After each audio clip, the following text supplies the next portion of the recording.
Greetings and salutations, and welcome to Flintlocks and Fireballs, where a handful of mad actors will attempt to survive the treacherous waters of Dungeons and Dragons.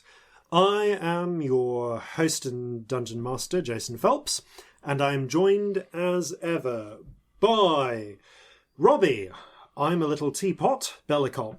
I am a little teapot. Sam, short and stout, Burns. It's true. And Ellie, pot calling the kettle, Black Sparrow. Yay! It's episode 124. Insert title here. We named these after the fact. I don't know what happens. Improv. Yeah. I suppose, you know what, let's have a really early segue, and maybe, if we cast our minds forward to the present, we can ask future us, what happens this episode? This episode, Corzin wears a hat. It's future Jason, with messages from the present. This episode of Flintlocks and Fireball is brought to you by this adorable critter here, our newest sponsor. Hello, it's me, Colander. I'm just here to give a really big thanks to the crew members of the Flintlocks and Fireballs Patreon, whose kind support and donations got me this new spoon, and this frying pan, and a new hat. I'm probably alive because of you. Thanks.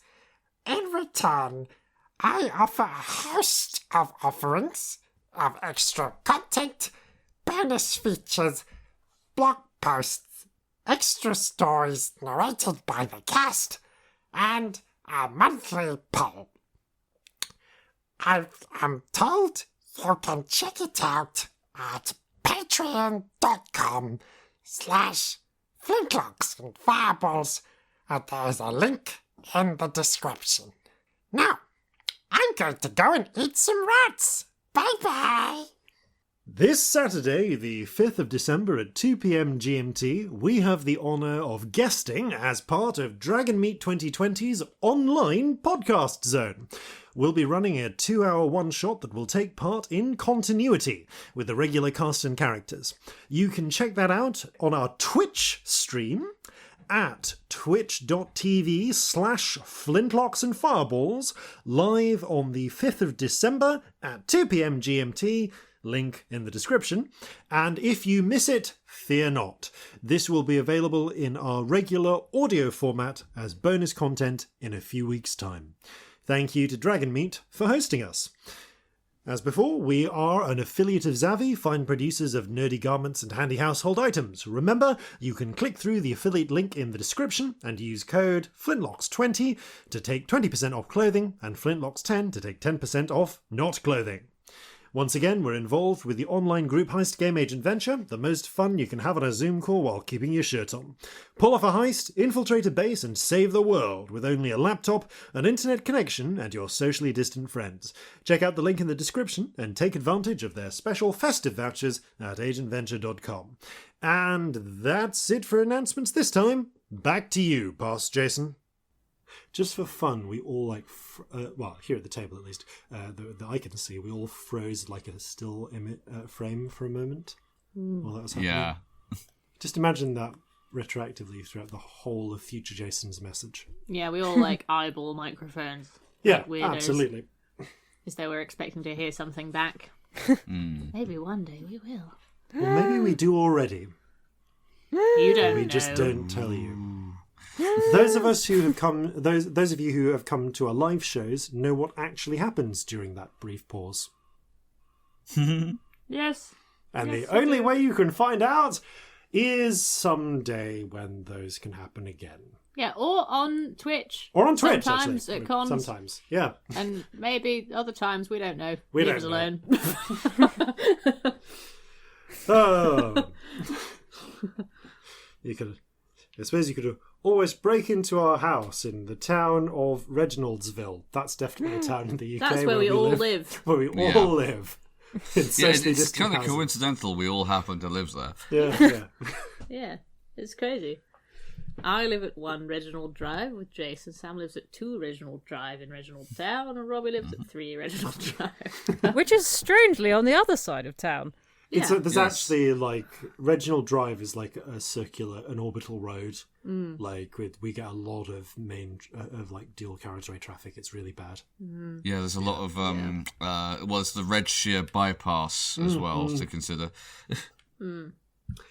And on that note of particular bullshit, Yay! All bullshit. it's time to move on to your regularly scheduled bullshit as we begin tonight's episode of Flintlocks and Fireballs. Our land stands on the sabre's edge. Our cities are a powder keg.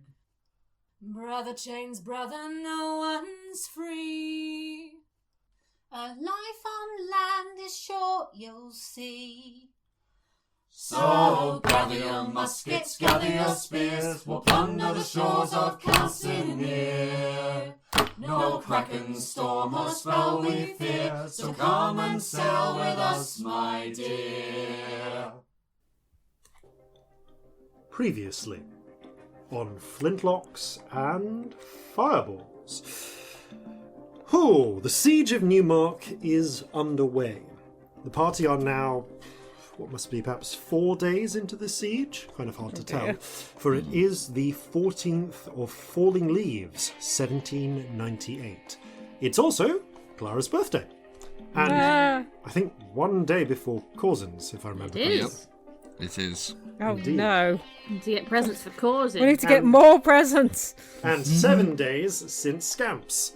Goodness, this Falling Leaves is full of birthdays. Did you Yep. put a scary attack in Newmark on Corzin's birthday, you monster? I may have done. You're a monster.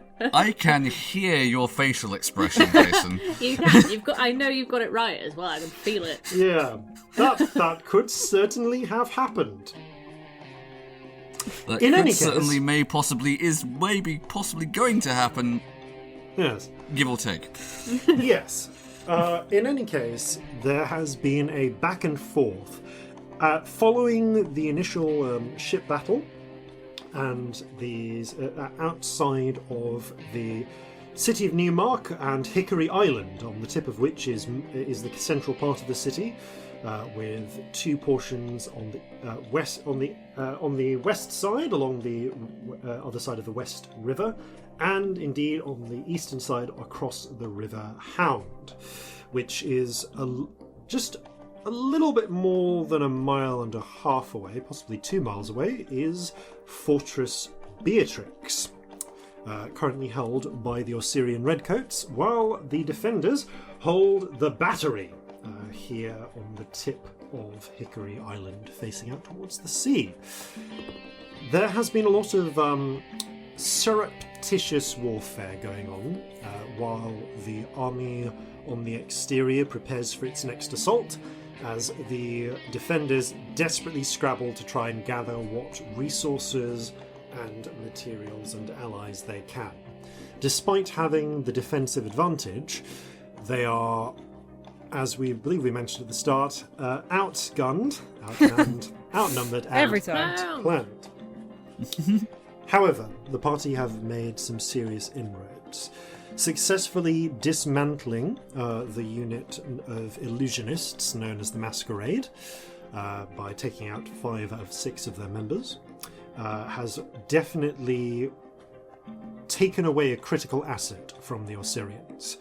As well, they have garnered support from 2 different factions of the criminal underworld. The Sunset Girls, a gang of boat thieves who actually also double up as some pretty effective high-level strike and infiltration squad, not unlike yourselves. And now the acquisition of the support of the Deadeyes, a Ferocian gang, whose numbers of active combatants have recently swelled to 300 capable combatants after adding the dead to their ranks. You successfully robbed the bank to gain their support. Whereupon you were struck with a high-powered assassination attempt. You managed to survive, but not without cost. The dry dock in which the Kraken's Bane was undergoing its repairs was critically damaged and can no longer continue to provide those repairs. And and your quartermaster Vig Petrovich was seriously injured and lost a leg.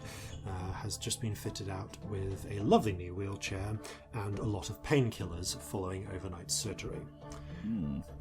It's about having woken up to his successful emergence from the aforementioned surgery. You've also just heard that 3 visitors are coming aboard on a little longboat, which Corzin, you've just given permission for them to board, believing you know their identity, and are going to head up to visit them. As you say this, the somewhat paler face than usual Vig in the newly constructed wheelchair that's been put together by your carpenter coughs a little. With all due respect, Captain, I think I might skip out on the reunions. That's fair enough. I'll pass on your best if it's who I think it is. Arjun, your surgeon, scowls. The elderly bugbear, who actually himself also has a peg leg from a previous injury at sea many years ago, commenting, "You are certainly going to stay in bed and rest for a time. Surgeon's orders." Well, seems I've been told. We You heard the man. We'll keep you appraised of what's going on. Good. We'll visit your lot. Don't sink the ship without me, eh? Do We my make best. no promises. Good. Otherwise, I'm getting right out of this chair and beating you all with a stick. But I don't doubt it for a second. I would be disappointed if you didn't. Right, now, let's Watcher wheels. give the man some space. Helps push him away to get some rest. The 3 of you head up onto the deck. It is a bright, if a little chill, morning. You are not long after dawn. Enough time for the sun to have risen over the distant plains to the east, and but still cold enough that you can see your breath forming. These chills won't last long. You're close to the equator, and soon enough, everything is going to heat up. But for a moment, you are able to stand in the crisp, bright lit air of morning. There is the smoke from the dry dock has dissipated, but you can still see the charred remnants of the structure above it. The Kraken's Bane now moored in the West River, keeping crew aboard and ready to defend it as need be. As you are coming on up, let's see, one of the sailors is busy leading the 3 new passengers aboard. The first one to come up is helped up by a seaman. There is a name going to follow this. By Seaman Auden, the burly, bald human whose lucky charm once got stolen. Oh, yeah. Yeah. He helps. It didn't get stolen. It did, in fact, get stolen. He just misplaced it. Yeah. He helps up a figure who stands tall, thin, regally before you. As you see an unfamiliar figure stand, lit starkly by the morning light. You see the image of a powerful, dangerous human woman of mystery, Tall, beautiful features, sharp cheekbones, slender, golden skin, dark, threatening eyes, and in the wind that is cutting through, long black hair that blows dramatically. She stands, somewhat strikingly, in a layered black dress with billowing sleeves hemmed with golden decorative stitching. There are mysterious vials and pouches hanging at her waist, not far from a dramatic wooden wand. She looks coldly at the three of you arising. Is there anyone else there? Because it depends if there's anyone else there. How there we are two react. people still climbing up who you can't see Okay. yet. Hello. Greetings, she says. I am Mistress Clara. There's a pause, and you hear a cough from behind, and someone else climbs up. They know me. It's all right, sir. They know me. It's fine. What is this? The I love it. Tall, This is a powerful great idea. woman Why did I never think of this? slightly shifts her stance, and she's just like, she is still a tall, strikingly beautiful woman, but she's no longer like the figure of mystery. She's just like, you see the intensity lessen a bit. Oh, okay. Leans back and helps up. I mean, that's very good though, darling, honestly. Yeah. It was, the very- wind caught it at the right time. It was Very mysterious. Like you could be like on the cover of a novel, like, as a like performer, not a good novel, but a well novel. done.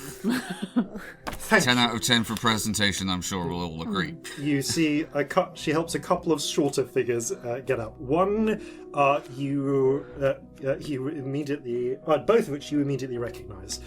The first of the two, I'm going to say, that comes up is a familiar blonde, blue-eyed gnome with a cocked hat with a big feather coming out of it. He's not in his usual reds, though. He's actually gone for a cut of blues and greens in slightly different fashion. Mm-hmm. But you definitely see Fighty Gubbenswick hop aboard. Oh, it's been a while since I've been here. Hello, you. Hello. Good to see the three of you. You incorrigible reprobate, come here. Come here. Gives you a hug. Where have you been? All sorts of places. You missed all the fun. Well, we'll see how much of it I stick around for. Not really in the war business. Ran into another familiar face. Unfamiliar face, but they say.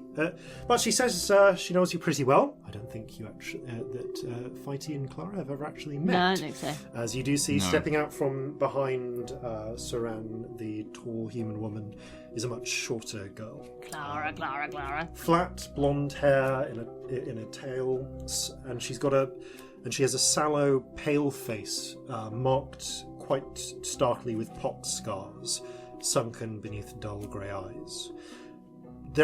She's wrapped in a blue felt coat with a green dress and gloves and solid hide boots underneath.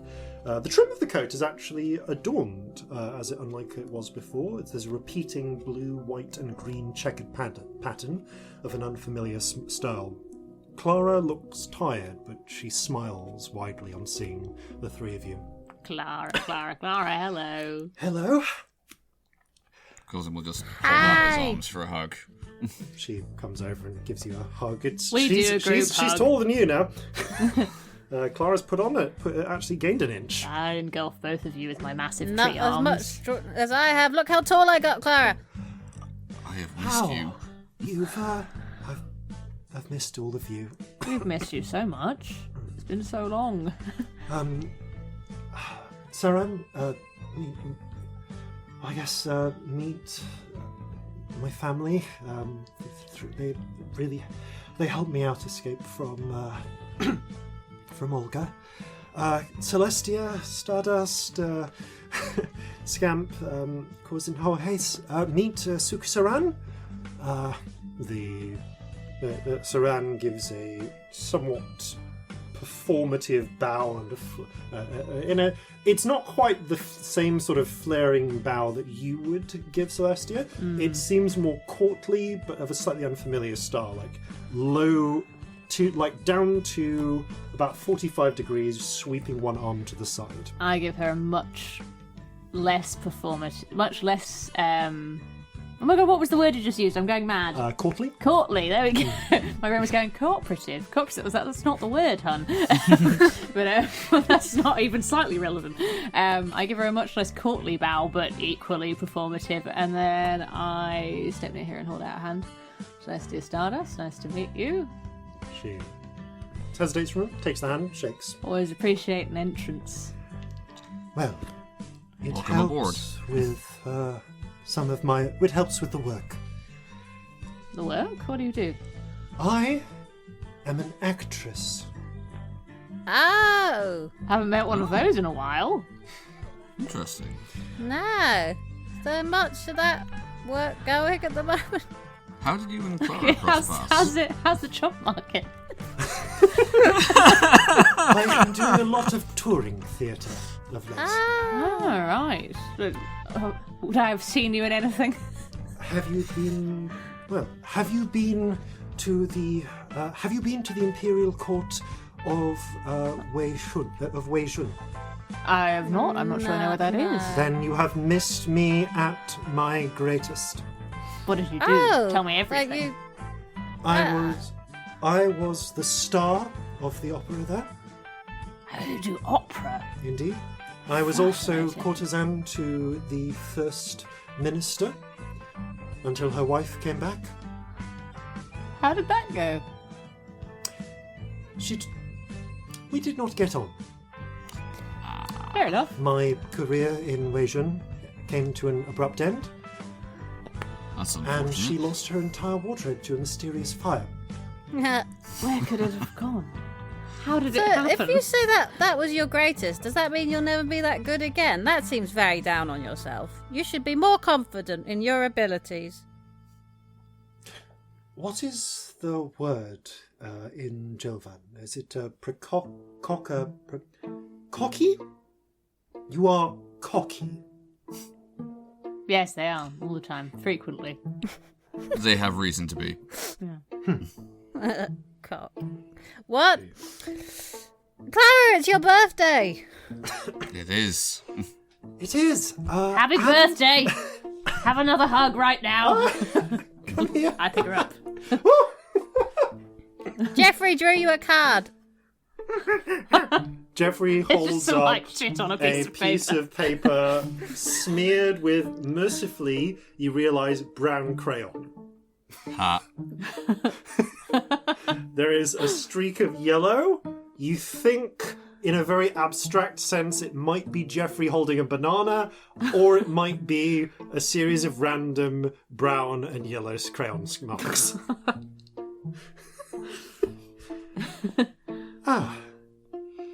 Hello, Jeffrey. Still around, I see. Oh, he's got weirder, darling. You have? You've gained a lot Jeffrey's of been experience. learning a lot of things. He could use guns now. He picks locks. He can cook. He robbed the bank the other day. What? There's a slightly. It seems to go over the heads of most of them, but of Fighty and Saran. But you see Clara narrow her eyes a little at that. I'll tell you later. Yeah, we've got lots to tell, I'm sure, from both sides. Gifts as well. Yes. Yes. I have.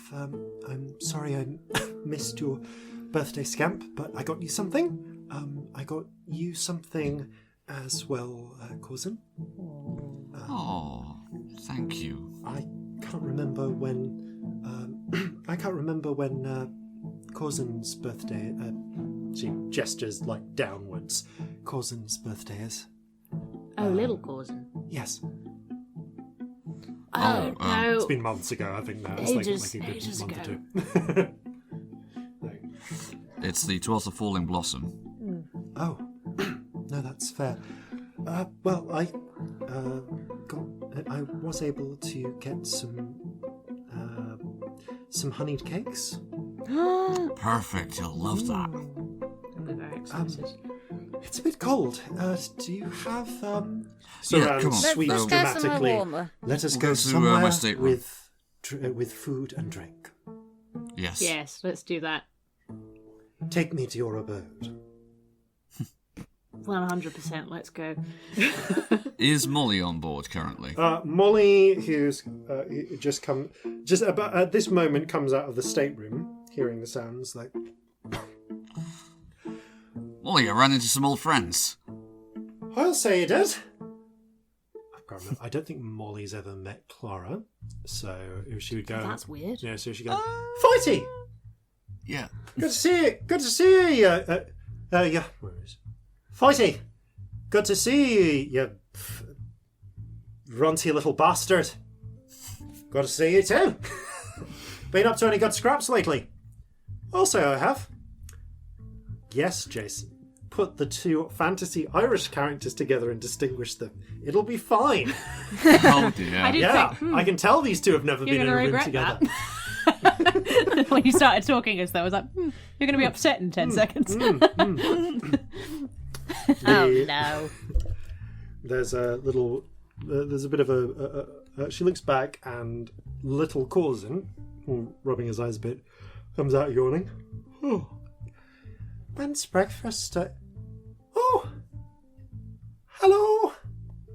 Oh, hello, We have Mr. visitors. Fighty. Hello there. Mr. Fighty. Like, I see that. I can see that. I'm glad to see that tricorn's getting some use. Oh yes, only the best for my son. Fits perfectly, I think. It's enormous on him. Leaves plenty of growing room. Well, that's for it to be true to be sure. Right, where are we heading? You said there was grub. Someone said grub. Yes. Food, drinks, let's go. Okay. What was this new lady's name, lady? Suk Saran. Suk Saran. Saran. And Saran appears to be her given name. Saran. We'll call her Saran. Lovely. So, yeah, where do you want to take them? Are you going down to the galley, to your stateroom? Actually, if they're wanting food, we'll go down to the galley. Yeah. Yeah. All right, you. Nothing we're doing needs to be in the That's fair stateroom, enough. does it? Yeah. Okay, officers, table, or just a general mess? Officer's table if it's free. Yeah, it probably Yeah. would be at this time. Okay, you make it down, and you are, of course, in time for a breakfast. A breakfast? A breakfast, which is absolutely not what not what Belle calls it. Belle, who is looking a little worse for wear. I was wrong, by the way. It has been full moon. Right. Is serving up large vats of oatmeal. Actually, now that the crew are back on board, but she has put but there are dried apples scattered through it to give it a little bit of flavour, like cut dried Excellent. apple pieces. So you dig into a breakfast of oatmeal, goat's milk for you, Scamp, small beers as well, and also goat's milk. beer. Also goat's milk for little Corzin. Clara does actually take a beer, though. Very good for her at this point. Whilst Saran kind of looks at the beer, shrugs and downs some of it. No, don't knock it, it's good. Yeah, you need enough of this to float a battleship to actually get drunk on. Not as bad as I'd been told Jovan beer was. Are we in Jova? We're in Sunder. Oh. No, Jover is, and Corzin kind of points out the window that way. When he says that way, it's not like months that way. Although maybe we should think about visiting today, sort of. That's something to do. Let's not forget. Little Potentially. Corzin is happily shoveling down some oatmeal in one corner. Looks up at Clara. Do you like ships? They're good. Oh, I should introduce you. Clara, this is my son. Corzin, this is a friend of mine, Clara. And, Hello. well, long story, but, They look awkwardly at each other. It's like... There's a brief moment where it seems apparent that Clara might actually have no idea how to talk to children her age. Oh. What's your favourite ship? Oh, this one. Well, of course. I suppose it's your dad's ship. Not just that. Is it wrong person coughing? Not just that. They can travel at 8 knots. At 8 knots, if you need to.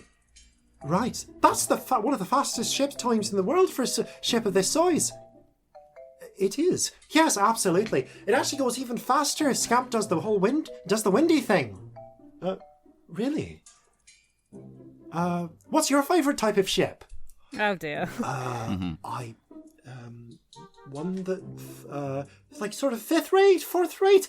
What are you more like into Like a little yachts? kid with his Pokemon cards, with the other kid that doesn't like Pokemon. maybe later on you can show Clara your little model ship with the realistic smoke. Dick shovels a couple more spoonfuls and then runs off. Later. Oh, he's gone now. Well, that's happened. Clara just like exhales a little. How you? He's very passionate, lad.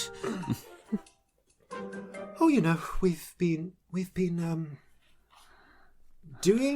going place to place, solving problems. Saran snorts into her beer at that. That is Solving more than you're causing, I hope. Corzin says with mirth. Just like we do. solving Just spits out problems mouthful of beer. is one way to put it. What would be the other way to put it? Getting into people's business and making it difficult for me to make sure you charge them, Clara. It's just, yes, we have to eat. Clara looks a little... Clara rolls her eyes a little. You ordering round our Clara? We should be having words. I swear, it's with Clara smiling. Clara It's coughs a teasing. little, and Saran does the sort of slashing motion with her hand. Listen, I don't know what your relationship was like, but someone needs to tell this girl to eat, or she doesn't. No, that's fair. That is pretty Yeah. valid. Yeah. That's Oh, important. She. There's a brief moment of frustrated exchange between Clara and Saran. Saran is like muttering at her, knitting down, and Clara goes, "She day, why on ye?" There's a mutter of shake. Have you learned a fucking language since we last saw you? It's a little broken at times, but Saran is a good teacher. Fuck me, you're clever. Let's I get some more tried to oatmeal be. over here just to be on the safe side. Clara does, with a little bit of an elbowing to the ribs from Saran, finish her oatmeal and keep eating. So, how did you meet? Was it at the fancy place that you sung at? Nice to meet another singer, by the way. It doesn't happen that often. What styles do you sing in? I do a lot of shanties for the ship, but also sort of my own weird stuff as well. Not really opera, not my thing, but different. Do you play anything? Yes, I play... Thanks for a moment. I play the mandolin, the harp, the drums. There are a number of woodwind instruments I play. Should have a jam. I've been thinking of trying to learn the spoons, but Jeffrey keeps stealing my spoons.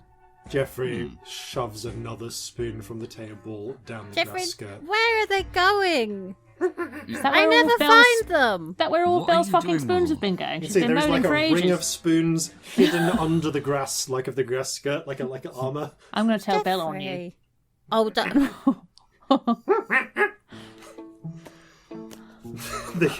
Saran looks with a little confusion, but shrugs. He's a prodigy. I'm sure I saw a dwarven battle dress once that had the same principle with the spoons that he's got there. There are some older types of armour that work like that, yes. There were a few ceremonial pieces in the court. No, we did not meet when I was still with the First Minister and the Opera. I had Where was that emperor? Where was that emperor, out of interest? You said the name of the court. I'm from court under the ground of- and don't know where anything is. Of course, I have met Drow before. The court, or the city and prefecture of Weijun, is part of the Third Tang Empire in East Haldanos. The First Minister governs the prefecture. Interesting. It is good for an actress and a courtesan to speak a number of languages. That makes Imagine sense. so, definitely. And my patron was she smiles a little, eager teacher. Ah. But no, I had been wandering those... A moment, I'm going to check my list of this. I had been wandering those Xinongjiale roads for the better part of 8 months before I ran into Clara. Long time to wander on your own. Well, I was travelling with a small troop. Uncultured, though a lot of them. Barely 2 bits of talent to rub together. You know the type. Oh, so you were like travelling performers? Yes. It was the most difficult, poorly paid work. Children. Theatre, a sort of theatre in education, if you will. Oh, wow. Wow. She was doing TIE. Oh, dear. Wow. She did a TIE tour and nearly jacked it in. I'm sorry. For any non-acting stowaways, TIE is just these little like... Worst. It's not like Theatre going and around schools education. and doing like a fun actual play, but like not like going around schools and doing like Shakespeare or whatever. No. Usually what you're doing is going around and doing road safety doing or a something. lesson on road safety or like a lesson on not to Cybersecurity. take drugs or Yeah. cyberbullying or something that is vaguely in the form of a vague narrative to children who are a little bit too old for it and don't want to hear it. Or a little bit too young and don't understand. Yeah, they're never the right age. Yeah. Jason's worst acting job ever was TIE. Fun fact. Both? Oh, boy. Actually, no. The first one wasn't TIE. It was just similar circumstances. Anyway, she, after a few moments, Performing for children, that sounds fine. I've not really done it for large groups of children other than puppet shows on the ship. it is difficult in the hills, in the provinces. You get paid in a lot of things that aren't food or money. And What other things are there to pay you in? old shoes, usually. Huh. I owned 19 pairs of workable boots. Oh dear. I That's a got lot. very That's good too at many. cobbling. Yeah, that's. I mean, you've only got one pair of feet. We would be eager to get into the town so we could sell them and buy some rice. Wow, this does sound like a bad gig. Yeah. Did you get to sing any opera? Here and there, but in the villages they only want slapstick. Celestia, like hastily, like I'm imagining that she's got like the finger puppet sticking out of her child's pocket. She's just like felting. Yeah, so uncultured. A little, don't get me wrong, a little is good, but you can't do a play that's all clowns.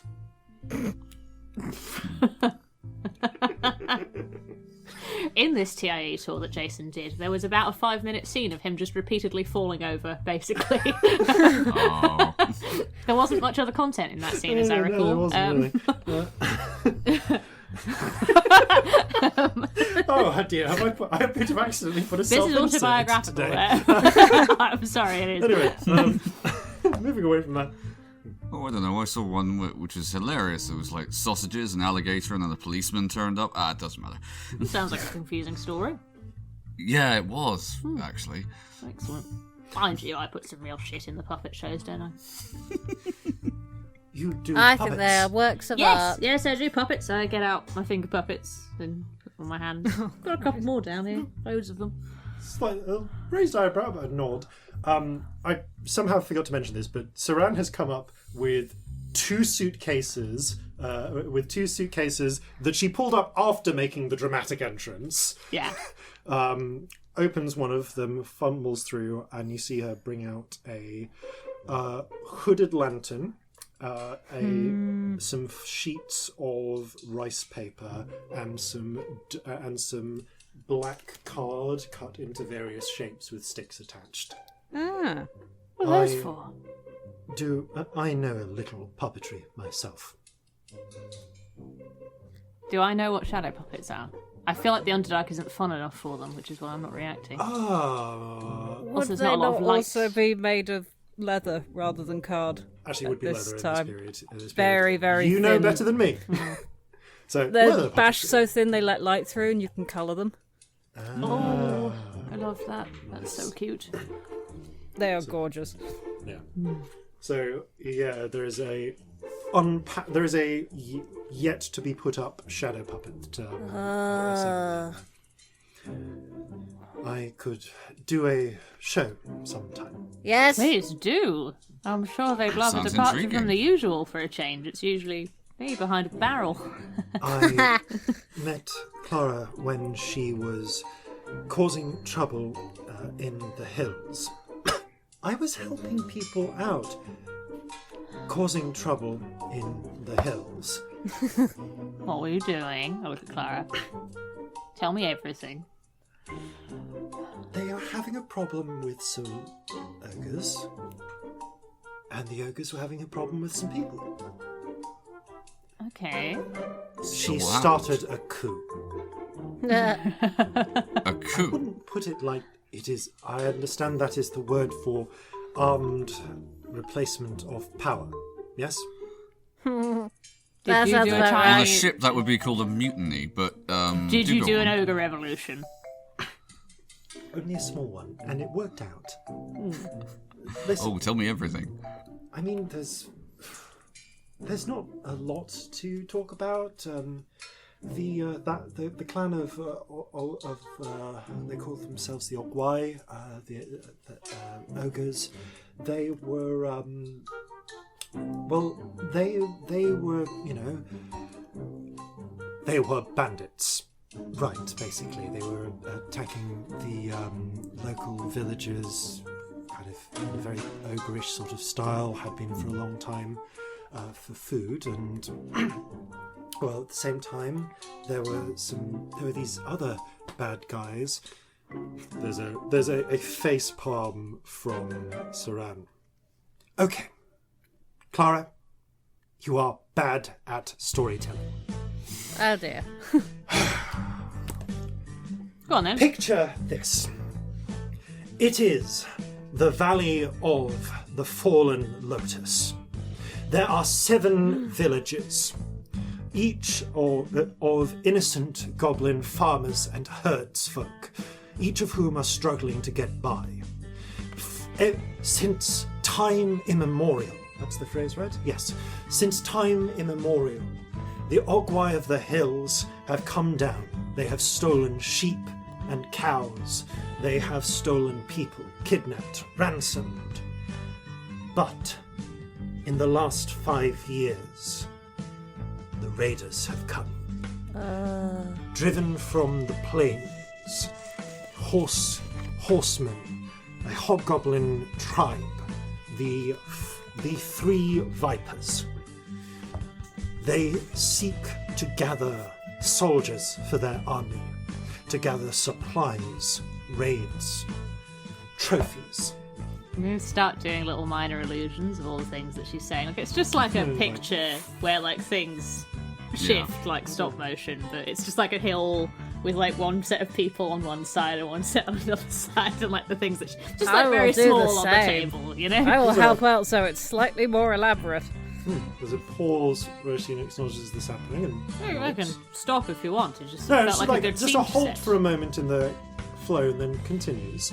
Although as she talks, she reaches into the bags and produces a small case, and starts taking out small objects from it as this is happening.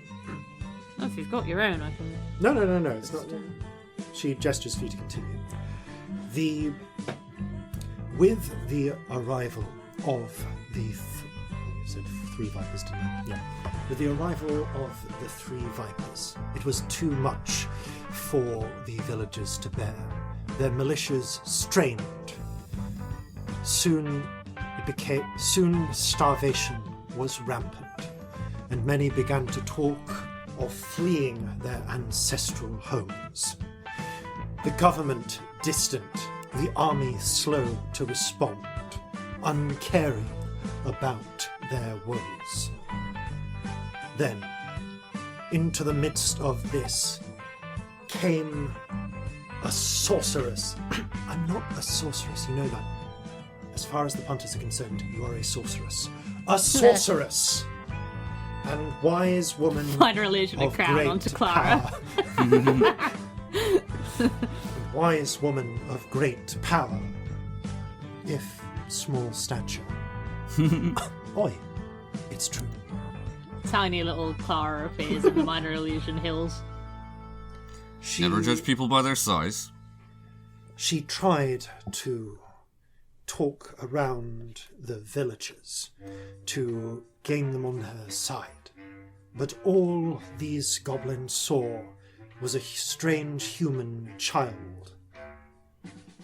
Perhaps wise, but without presence, without showmanship, without a sense of over-exaggeration, flair. I'm gonna try and, like, smirk, but also, like, slightly roll my eyes at Clara while she's not looking.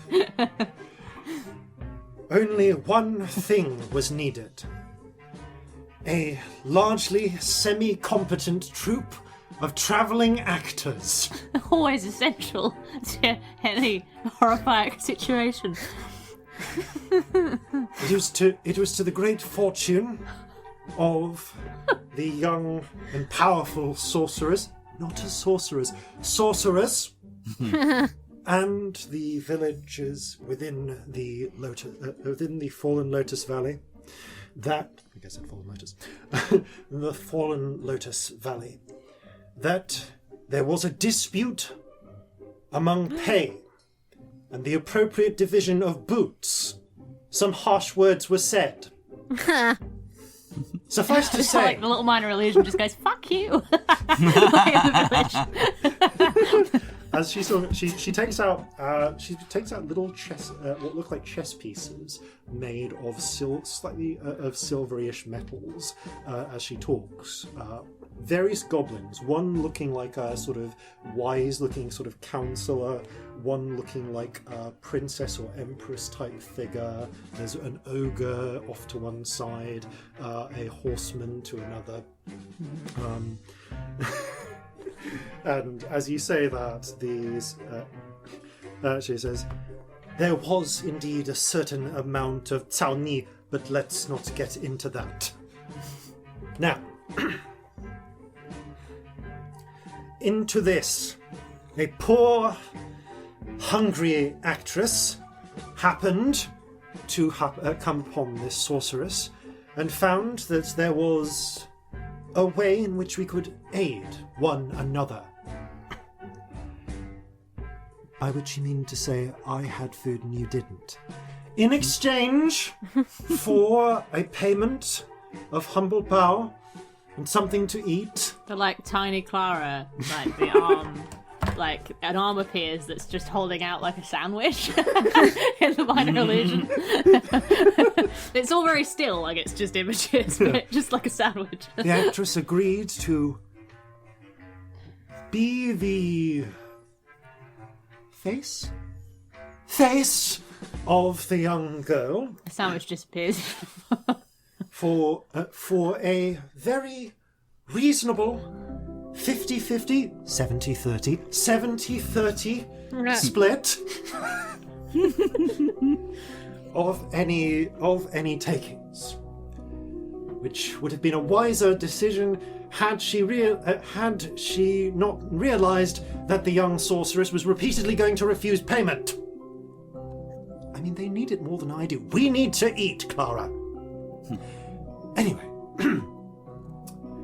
as such, the actress was able to step forth as the mysterious and powerful Mistress Clara Sorceress and wise woman. With her powerful a powerful wand. It's a beautifully carved but obviously mundane piece of wood. Brilliant. The mystical powders at her command. Holds up a pouch. It's full of dye powder. It's basically powder paint. Yeah. And of course, someone doing the work. Someone doing the work. We were able to they were able to convince these villagers to accept a different way. They had food, but lacked protection. The ogres lacked... she would say, the Ogwai lacked protection, lacked food, but had protection. All it needed was a change in perspective. Alas, on those high mountains, the Junfa of the Ogwai clan, this would be Cao Wei, was one who cleaved to the old ways. On the top of the mountain, it just goes, I cleave to the old ways. For you see, such is the way of their culture. It is the truth. They believe that only the strong deserve to stand tall. The weak are there to be exploited. The powerful to be feared and obeyed. And those of even strength, rivals, or perhaps wary allies. It was threading this needle of diplomacy that... She gestures for a moment. Yeah, I actually did that one. That the young sorceress, Blair, was able to convince a faction of the Ogwai in a way that she really couldn't have with the goblins down below. So Clara shrugs. Turns out ogres don't care if you're human, so long as you have some flashy magic you can use. You totally did an ogre revolution. I am so proud of you. You did a diplomacy. That's hard. Of the ogres, this would be Cao Chu, did not believed as their father did, that the true allies and those in charge should cleave to their values: might, generosity, and prosperity. That one of power should demonstrate martial powers, should have much and give much, and treat guests and subordinates with respect. Boo. Oh wait, no, not boo. That was a good one. That's the right one there. Clara, the young sorceress was able to convince Cao Chu that more prosperity, more power could be had by not treating the goblins of the Fallen Lotus Valley as weaklings to be exploited, but allies, providing steady amounts of food in exchange for thanks for a moment. Fighting off all of the horsemen. Military alliance against the 3 Lotus Riders. Of course, Cao Wei did nothing, would take nothing of the kind. Boo. Boo. But here is where the young sorceress was cunning. For you see, the Junfa of the Orguai must always respond to a true challenge, a real insult. But it is their way that the one who is challenged determines what the challenge should be. So the young sorceress spoke with care and caution, did not rise to petty insults. Was it backgammon? Clara, Sorry, carry on. Clara grins. It wasn't backgammon. That's a shame. You're very good at backgammon. It was order of events, and so did not directly challenge the chief, but enraged the Junfa to the point where he finally challenged her. A little voice from the Minor Legion. I challenge you. So she set the terms. Ended up just playing chess. The game of kings and emperors. They're not actually very good at chess. That one wasn't. I mean, I'm glad we weren't playing Go. Like, he was really good at Go, but not good at chess. You beat me at chess. I'm shit at chess. Disgraced, the Junfa was forced to surrender his position to the it's quite awkward. So I was, for about 10 minutes, technically a leader of a clan of ogres. After which, the young sorceress appointed her replacement in the favourable Cao Chu, and together the villagers of the Valley of the Fallen Lotus and the Orguai of the Hills banded together and drove out the raiders of the 3... What have I actually written? I've forgotten the... it's not lotuses. Vipers, there we go. Of the 3 vipers. And as she finishes aligning the little figures, over the course of what's probably been about 10 minutes, you hear a little clapping sound. That's excellent. That's fantastic. Quite at a stage where I can do it that quickly. Still learning parts of this. Ah, you've got magic as well. She has no spirits around her. That's interesting. I received an education in the fundamentals from my patron when I was still in the court.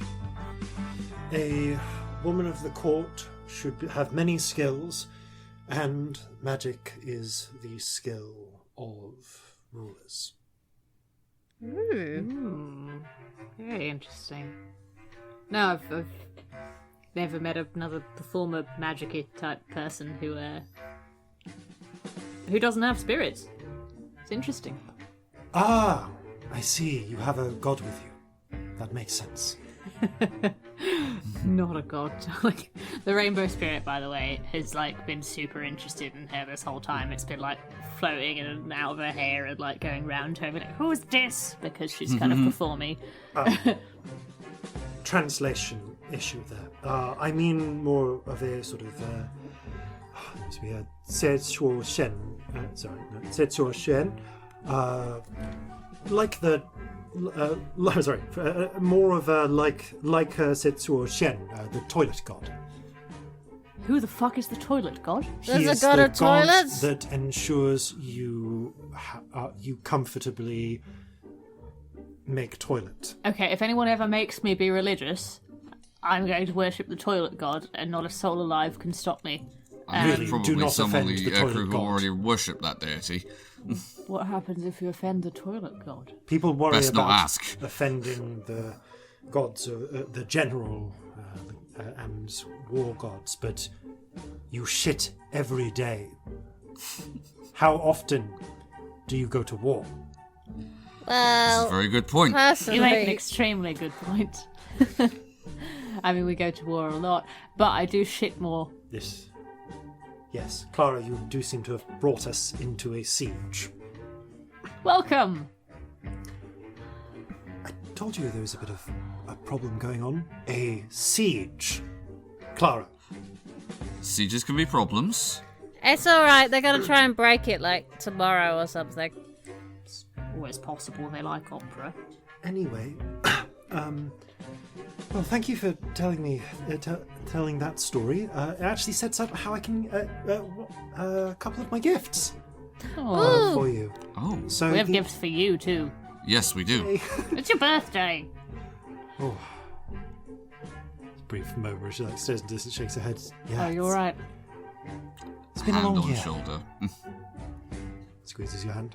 Thanks.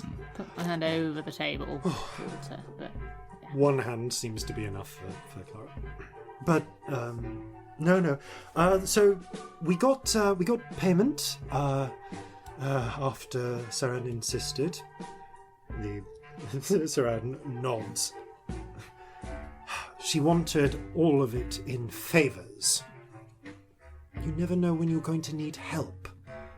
Yes, we also needed to eat, which is why they gave us several bags of rice flour. Food, I suppose. Rice, some pickled vegetables, and then the gifts from the ogres, which I told you we should have sold when we got to a city. And I told you they'd make excellent gifts.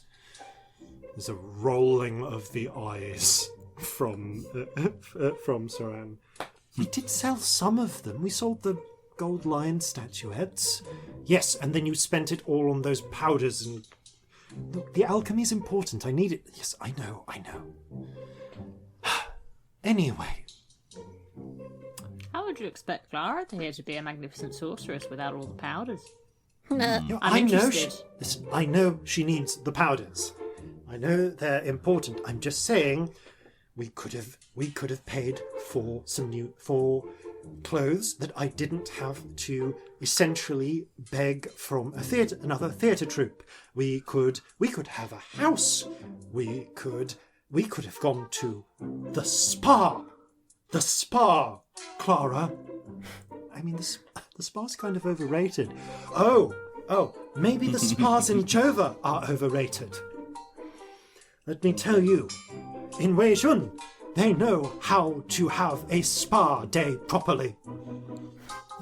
We should totally go there. It I'm not even sounds confident I know what a spa day actually is. great. Neither do I, but it sounds fun. I've never been Is there anywhere- fighting? Not unless you're very unlucky. There is a certain amount of pummeling flesh. What? Massages. Oh. Oh, I've been to public baths before, but I'm not sure it's exactly the same. Massage sounds both nice and terrible. No. It is expensive, but for 20... Yeah, I'm going to use this because it'd be the appropriate largest amount. But for 200 yuan, you can for 4 hours know what it is to be an empress.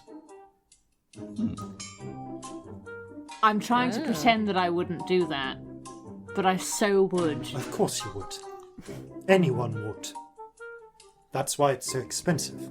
Does Corzin have any idea what that converts to? Probably. Actually, give me a history check just on the off chance. Yeah. High DC, I mean, because... it's low chance he does, but on the off chance, 15. Okay, actually, no. I suppose you would have probably heard it from some of the sailors aboard your ship. I'm going to say that you probably overheard Shen Yu talk about this. Okay. He's obviously head of the Shen clan, and they did trade out of Shahongguo for a while. The Yuan is the largest standard unit of Tang currency.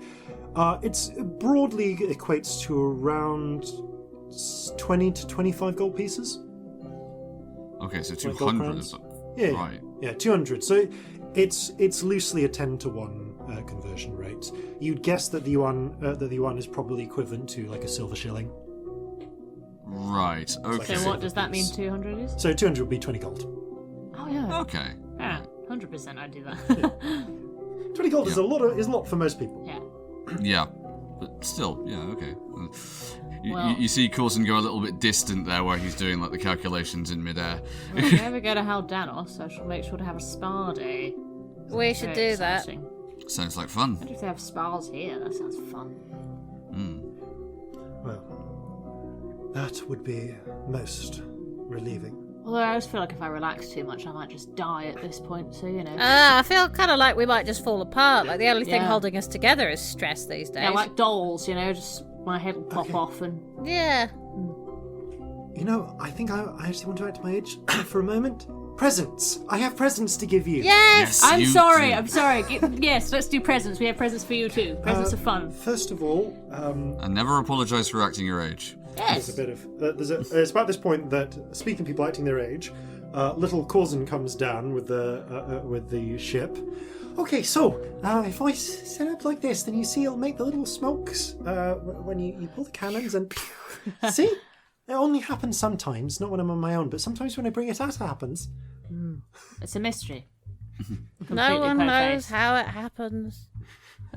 There's you see Saran. The pieces are still out, like the silvery pieces. She just tweaks a couple of them, and you hear faintly from the deck of the tiny ship the sound of like a shipboard battle, like blades clashing and such. Very impressive. Corzin catches her eye and gives her a wink. Do you want to get the honey cakes? Yes, Honey cake! I suppose we're not having those. Cake. Pulls out, reaches into the suitcases, takes out a slim sort of thin wooden box, sliding it back, and there are within 6 little cakes.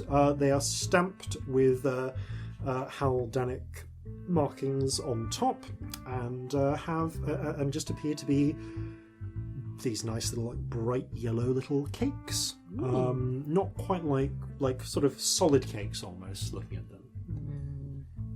Right. Corzin looks up at them. Can I have one? He looks up at you, Corzin. Corzin will look over at Clara. Is it alright? You can have 3 of them. I mean, they're his. Alright, go on, help yourself. Little Corzin does indeed pull out 3 of the 6, put them to one side, and thinking about it, pushes the other 3 to the 3 of you. Aww. Oh. And looks up at I ruffle his hair. at Saran and Clara. Do you want one? I'm fine. It's okay. You have it. I do. Are you sure? But you should have them. They're yours. Oh. Little Corzin merrily starts biting into them. If you do try the honey cakes, Yes. they do actually have a honey center. Oh. They're these lovely sort of like They're a little bit like glutinous rice cakes, but like hard baked. So a crunchy exterior and just that honey, and also these are. What are these spiced with? I think these might be saffron spiced, actually. If they're bright yellow, that would make sense. Yeah, they're saffron spiced as well. So there's this Fun. complex And flavour when to are it. you publishing the recipe book for this podcast? Yes, I would like one. Oh, when I make the recipes. This one, for most of my recipes come from Table Fables. This one didn't. Yay, Table Fables. This is just something I've eaten at one point, I think. If I Find me remember a correctly. recipe. So, as little Corzin is busy consuming Too many rice cakes for his honey cakes size. and like playing with this little thing. Oh, he can manage. He's a halfling. That's true. Halfling metabolism. Yep. The Clara says, "Okay, so which way round do we want to do this? One from me, one from you, or That makes sense. Yeah, let's do that. Okay. okay? So, well, I guess that's one from me. The little, of course, Okay, well, I bought you this ridiculous pile of science books. Oh, Bang! On the table. she looks at him. Oh, that's an eclectic mix. Yeah, I don't know what I'm doing with science books, it turns out. No, I love reading. That's actually great. Good. Hopefully there's a bunch of useful stuff in there. Yeah, I asked about herbs and things, so... That's fantastic. Do we have any chemistry? Roll and let's just roll and see if you've got a chemistry textbook. They in were there. slightly random science books, as I recall. Oh no, there is a treatise in here. I think I may be able to. Okay, yes. Sorry, I'm doing a lot of alchemy these days, so it's useful to keep up on the chemistry side as well. Excellent. It's really, there's a lot. I'm hearing a lot of interesting things, but I haven't been back to Jova in a while, so. I mean, we can probably help you with that if you want. Please, oh yes. Would she know about that by now? I think she was there for initial teleportation, so yes, she does. Yeah. I think, Yeah. That might be useful. Uh-huh. Depends. I have my own way of getting around. Yeah. Honestly, I will. Well, we the should offer's always there if probably you need it. we should probably pop back soon anyway. I give little Corzin side eyes and look back at Corzin. Yeah. We should do that kind Tonight, of soon. I actually. was thinking sooner, because if I run out of spells before we do it, Oh shit, yeah. Maybe we I'd should. rather run out of spells in a fight and have to improvise than not be able to get them Corzin safely out. We should if we're only going back once before things get weird, maybe we should talk to Courage as well. Yeah. Makes sense. Just in case, you know? Yeah. In case he wants to. I would hate to Don't have think not he's asked up him. yet, but we'll talk. Yeah. Courage is doing the night shift. Yeah. Clara smiles as she carefully puts the books, moves the books aside. Okay. Scamp or Corzin, who wants theirs first? Scamp, you go. Actually, I did want to say, I totally want to go next. so this is for you. She reaches into the bag. You see Sharon roll her eyes and sigh as okay, so this is about I want to say hold on, I've got a ruler in here somewhere. I can give you an exact measurement. Okay, I want to say this thing is about 8 inches on a side. So she produces a curious little cube made from a series of plates of different material that seem to slide around a little bit as she moves at one of them to show. They are made from gold, silver, jade, polished cinnabar, polished bronze. The silver and bronze have both been polished, so they're shining as opposed to tarnished, and onyx. You've never seen one, but it very much resembles a Rubik's Cube, but the kind of Rubik's Cube that might be made for royalty based on the sheer number of precious materials. That's very pretty. Yes, some might have thought it was the centerpiece of the Ogwai collection. But they didn't have a use for it. Yes, and they wanted to impress you with their generosity. Yes, I'm being generous. you see Saran like wince a little as what was probably for her is probably a house is casually given away by an 8-year-old. Oh. What's it do? What's it for? It's pretty. It's a puzzle box. I thought you might enjoy it. I haven't taken a crack at it myself. But the ogres weren't really good at solving it. They never really managed to solve it. So there could be anything inside or nothing. Either is exciting. Cao Chu, said that it was, I suppose the closest equivalent would be an heirloom. They'd stolen it, well, their ancestors had stolen it. Okay, so they didn't keep written records, it's all oral history, so the dates get a bit confused. But some number of centuries ago, from the Emperor... She shrugs a little as if frustrated by the lack of historical... As I understand it, there's been a few of them, empresses too. Yes, they were a little focused on deeds of valor in acquiring it. I heard 6 stories of different ogres fighting and killing people and dying to retrieve it. So, anyway, it was the part of a treasure hoard from a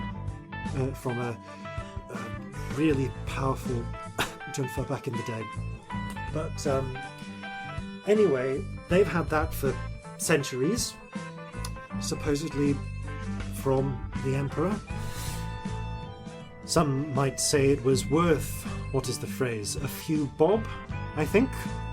We don't count with Bob. friends. Certainly looks it. Fine. Anyway. I just thought it might be something fun for you to do. Yeah. I'm going to try and get into it almost immediately. Cool. Roll me an intelligence check. There's going to be a lot of these over a long period of time. 14. How long do you spend on it? I mean, not a huge amount of time because Clara's here. Yeah, Clara's here. You, over the course of like this whole conversation, you shift and rotate the panels around, and you actually manage to get one side almost half, about half full of one colour. And you notice that the next side over is also full of a lot of the one colour. And you think from rotating this that the goal is probably to try and get all of the colours on one side. Like all of the colour, like one colour on each side. This is fun. Makes a good noise when you turn it. Good clicking. Yeah, keep me appraised of whenever you try and solve that then, please. I will do it. It'll probably be every night. Excellent. Okay, then I may ask you for an intelligence check each night. That is fine. I'm so up for this. This is very fun. Okay. Okay, that's Scamp's. Right, somebody else's turn. Oh, Mine. I mean, mine's along similar lines, but more books. Oh, Different books. Yeah, these ones are geography. oh, that's fantastic. And you see Saran also looks quite interested as well. As you pass them over, Clara opens them, takes a leaf. Well, you've been covering a lot of ground or so, it would seem, so these might well come in handy. It really will. It's a lot easier to get... The way I've been used to travelling, it's a lot easier to get from, I suppose, thematically linked places. Ooh. I can get between mountains on different sides of the world if I'm in a mountain. If I'm on a mountain very easily. We had to get to a city before I could get here. Oh. Weirdly dreamfold logic. That makes a lot of sense. So you need to know where there are other things that are similar that are near to things that you want. So if you're in a mountain, you want to find a mountain near a city. Right. That's Saran really fun. shudders. That place is a literal nightmare. Oh, did you see the Fingerwoods? The what? Never mind. You didn't. Never mind. Yeah, best avoided them. The bazaar was nice. The bazaar's a bit too nice, isn't it? Yeah, Clara nods a little at that. I've had that problem before. Fighty, who's been cheerfully just eating a few bowls of porridge up to this point, walks up. That's actually where I ran into them. I was doing a little bit of business with the old family, and I noticed, and I heard them over talking about trying to fight, about trying to get hold of. I think it was you. Sorry, I think it was you, Celestia, actually, and I recognised the name. Thought that's a pretty distinctive name. Went over, so if you knew each other, turned out you did. Ah. And you all ended up meeting up. That's fun. Yeah, brought him back to. Well, I knew the way to get back to Thunder's Watch, where I've been doing a bit of work. So we hopped from there to here. Brilliant. Excellent. You don't happen to have any relatives by the name of Bitey, do you? Bitey? Yeah, that would be my... Thinks back... grand uncle? Once removed. Huh.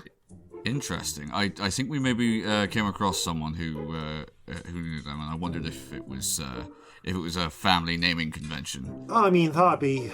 it's a fairly common name amongst the Gubbins-Wicks. I'd be impressed if they'd actually met Bitey. I mean, he went into the wastes, 600 years ago now? Oof. Into the wastes? Sorry, family term. When you get adapted enough, you can't come back to this world anymore. Oh, I see. That's when you eat too much of the food, isn't it? We don't eat a lot of the food, but after a few hundred years, you breathe in enough of the air, it'll do it. Wow. Okay. That makes sense. Alright, yeah, wow. Oh, it's... Frankly, if something else doesn't kill us first, we all end up that way eventually. You're very cavalier about this. Of course you are. You're fighting Gubbins-Wick. I mean, how often do you think of death or the equivalent? Like, what if you got? What if you knew one day you're going to get turned to stone?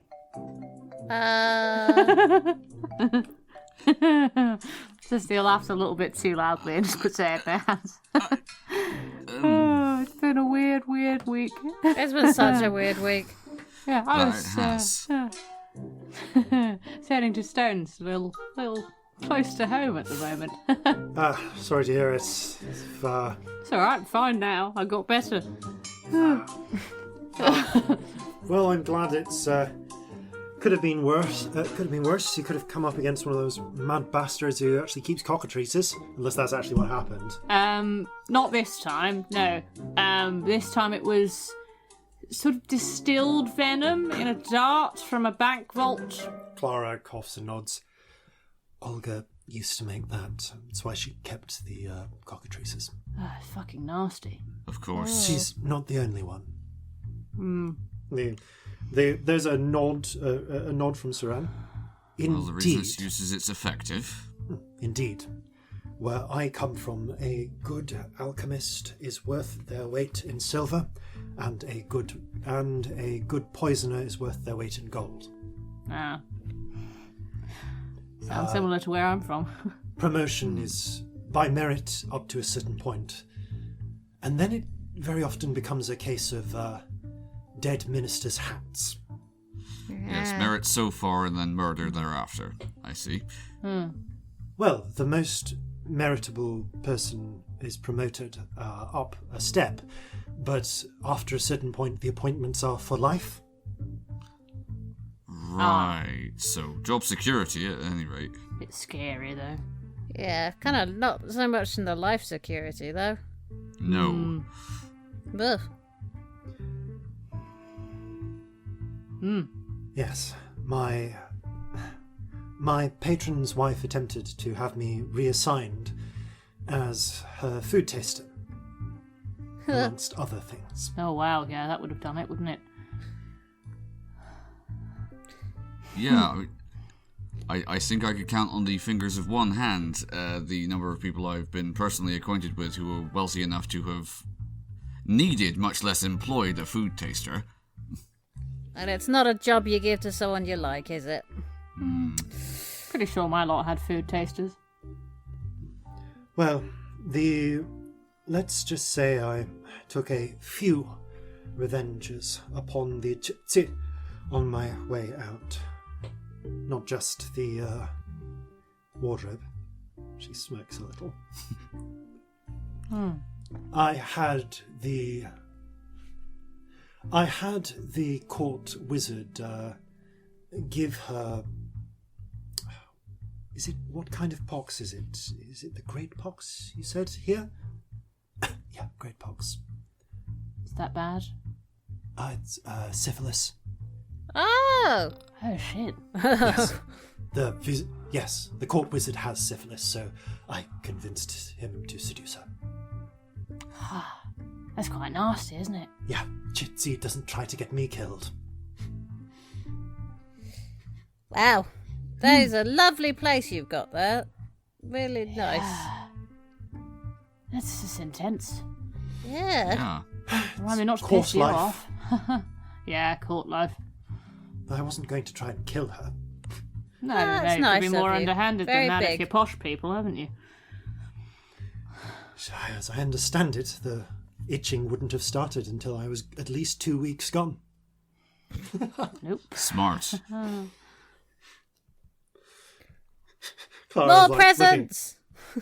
Yes, so avoiding bringing the mood down any further, right, I've got a present for you, Corzin. So, I guess, happy birthday in advance for tomorrow. Thank you. And rifles right into the back and produces a long tube of bamboo. Ooh. It seems to be stoppered up at one end, but you notice there's a little hole at one end as well, and carefully pulls out paper, two large paper-filled boxes that were probably taking up about half of one of the, like a third of one of the suitcases. Wow. Unwraps one a little, and you see a number of coloured paper tubes with little conical ends with dragons painted on them. Oh, these fireworks. She nods. Yes. Oh, we're going to put these to such good use. Oh, fireworks are fun. Well, you've always been such a fan of firearms. I thought you might enjoy having a bit of a classical one. Excellent. Oh, I can think of plenty of things we're celebrating, and these will come in very handy. Thank you, Clara. Add a fire lance to your inventory. Fire lance. Got it. 600-foot range, but it's impossible to fire without disadvantage. Okay, 1 second. 600-foot range, almost at random. This is not necessarily a intended. This is a firework launcher rather than like a proper little handheld mortar.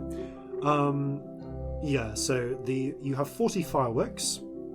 Upon reaching that 600-foot limit or impacting something, they will explode, potentially dazzling or potentially temporarily blinding anyone nearby who fails a DC 11 con save, dealing. They're actually quite low powered, so 2d6 fire damage within a 5-foot radius, but starting fires at the location. Inflammable materials. 2d6. And also producing some lovely visual effects. Excellent. I was going to say, oh yes, I remember when I was a nipper, there was a Haldanic trader that sold a couple of these to my parents. It was the best full circle ever. Oh. Try. Saran points to one that's got a yellow stripe. There are 3 of these in here. Save them. They're good ones. They're called Fear. Fear. Excellent. Aww. For a number of years now, we've come Bonfire Night. We bought the same really sad little box of fireworks. Yeah, in the like shops. a shitty little box of fireworks. Yeah. And there's always one called Fear, and it's just so underwhelming. Yeah, like all of them, it's always fun because all of the fireworks have these like slightly fancy names, like you know, I don't know, exploding emerald or ruby rush or whatever, and then one of them is just fear. And it's always the shittest one as well. They build it up. It's terrible. It's wonderful. Yeah. So you have 37 normal fireworks, rockets, 3 rockets of fear. Tell me when you use the fear ones. Okay. Yeah, sorry, I'm running out of space to write all of this. This is all good. Alright, fine. I can remind you those stats at the... That's cool, thank you. As well. Okay. Well, Clara, the offer I made to go out and get a large plate of pasta still stands, but until then, I thought you might enjoy this, and Corzin will pass over the table the pasta extruder. You can make your own. Thank you. That's lovely. Thank you. Hugs. You can have pasta everywhere. Maybe someday when we're not at war, we can take some time to make sandcastles. I would like that. I'm sure there's plenty of people who would like that, but yeah, we'll definitely do that. I'm not confident I've ever made a sandcastle. Well, then you'd better come with us then. We should change that. Little Corzin can teach you all. That sounds lovely. We're always so busy. Yeah. We'll find time. We'll find will. time.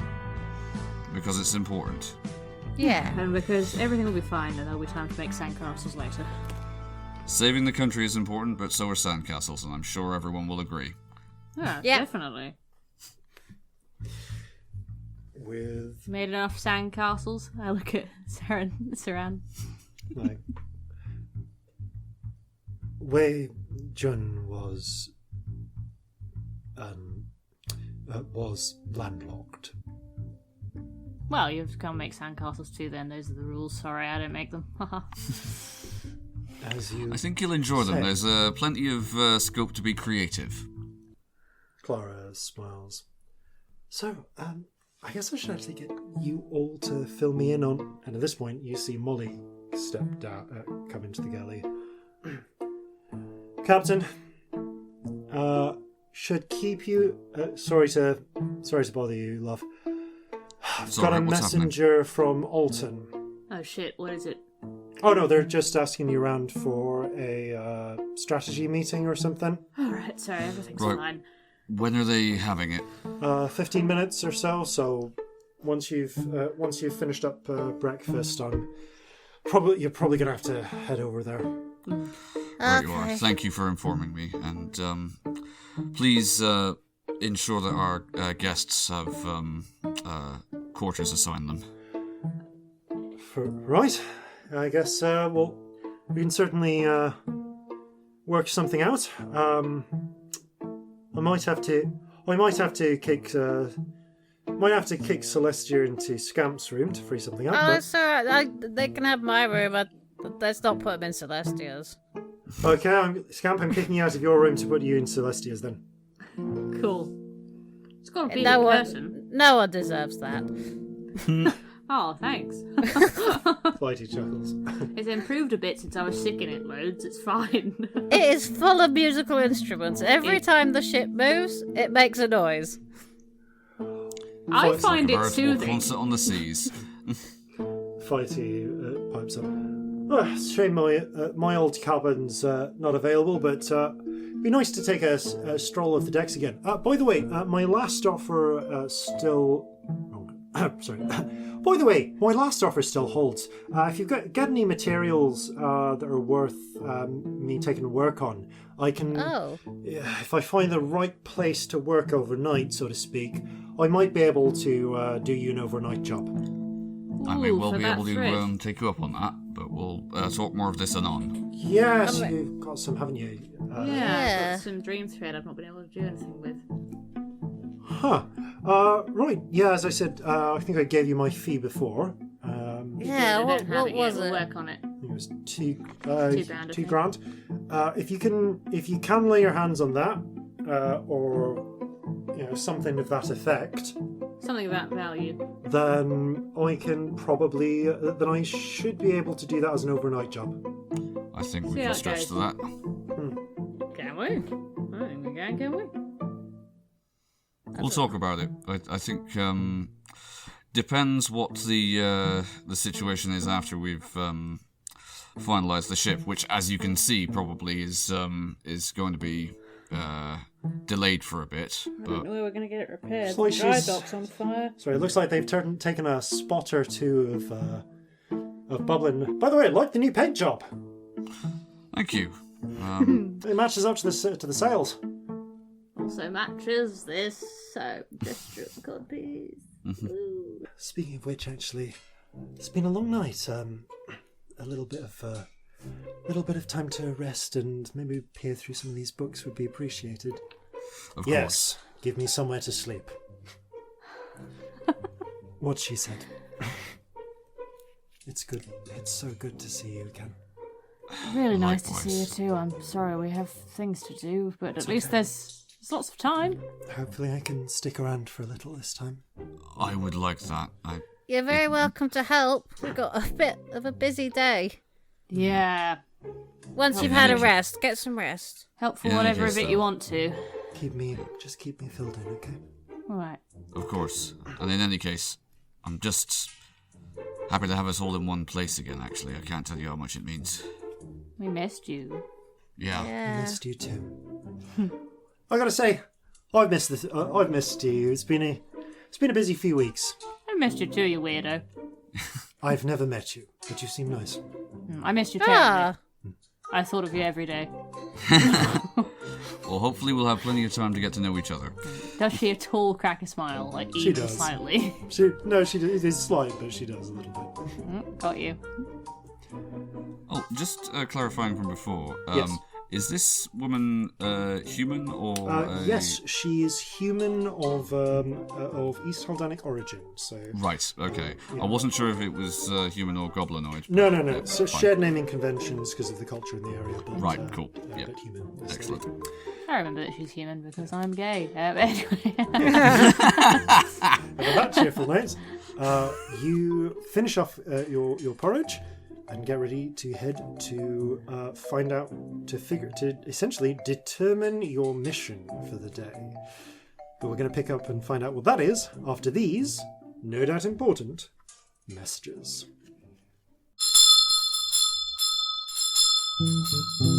Oh yay! Oh yay! The Mayor's Office of New Old Mark recommends all citizens fortify themselves against Osirian infiltrators or spies. Liking, sharing, and subscribing to Flintlocks and Fireballs and supporting their Patreon is every citizen's civic duty. The Mayor's Office would also like to reassure citizens that once the current crisis has passed, I shall be allowed to resume my gossip column. And welcome back. So, you make your way, finishing up your breakfast, you make your way out and you make your way onto a little longboat and get rowed to the shoreline, to the piers, whereupon you make your way to the battery. Within the bastion, then, battery. Damn it, you got me saying it now. Within the battery, you find the council assembled as before. Governor Esther Stumpf, grey blue-skinned orc woman, governor of Newmark. Jan House, so again, kind of greyish-skinned orc, reddish, red and yellow outfit. Minister of the area, and of course Fidelity Peters, the cleric of St. Purity, human woman, more paler skin, more somberly dressed, and the three members of the Bell Founders you've met before. Hannah Solomon, dark-skinned human woman, financier. Jacob Lamb, sort of ruddy-skinned human man, fat, jowly, sandy hair. Seems to be a merchant. Kind of does a lot of. Seems to have a few informants around as well. Has at least partly slipped into the role of spy master. and Torfast Scorch, the yellow grey-skinned orc captain, who is, as I recall, has, I think I said, an orangey beard, which is burnt off on one side, on the left cheek. It's a burnt scar he's had since you met him, though. Oh, Yes. I'd forgotten. I thought that was like No. new from He's recent got things. He's got a bit of terrible. patchy. No, his beard is a bit patchy and missing on one side. So, with that in, and also, of course, there is Alton Appleblossom, and a figure you've not really met before, actually, because I repeatedly forgot to introduce her. So we're going to say that she's been busy. A human woman, short-cut brown hair, dusky skin, brown eyes, kind of like an eagle-beaked prominent nose, like really like sticks out if you had to pick a facial feature. Dressed in the kind of black, it's really like a sort of blackish black uniform of the former of the current City Watch. The City Watch still exists. They've just been folded into the militia, and she looks she looks up as you enter. And Alton kind of speaks up. Right, Captain Sook. Forgive me. These are the crew members of the Kraken's Bane we've been talking about. Corzin Horhace, Captain Corzin Horhace, Celestia Stardust, Shantybin Scamp here. Hi. This is Watch Captain Nabila Sook. And she and I have actually been sharing duties on managing the troop side of things. Oh, I'm glad that you get to sleep sometimes. There's a slight sniff from Captain Sook. Sometimes. Forgive me, we have not met up until this point. I have been leading patrols in the city when these meetings have been called for the most part. That is fair enough. Lovely to meet you. She nods stiffly. I'm sure the people here who could sleep slept sounder knowing that. I understand it was your ship that was attacked in the last night. Yeah. Yeah, They we tried kind to of take us out. we made ourselves a target a little bit, really, didn't we? Yeah, not 100% if they were going for the ship or us, but if I had to guess, I'd say us. The Appleblossom not sure of it. If I were them, I'd are, have tried to hit both. Yeah, but if I wanted to hit the ship, I'd have not bothered waiting until we came out.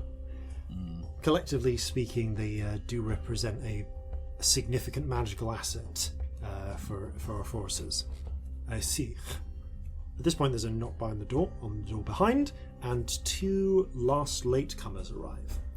One you have met before. You see the arrival of Edin Masev, the, for want of a better term, right-hand man of Azra in the Dead Eyes. Similar sort of dark Ferocian skin, well-shaped and cut beard.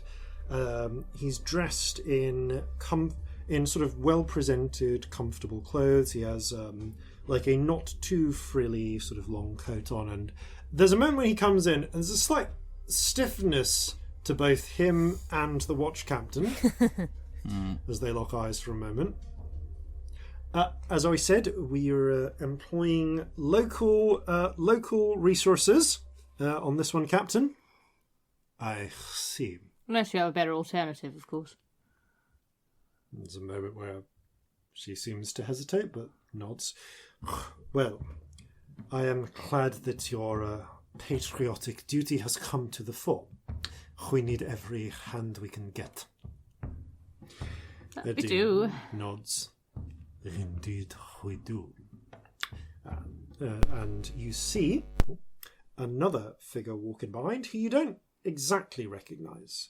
There is a woman that none of you have actually met before. Or at least not with any features that you recognise.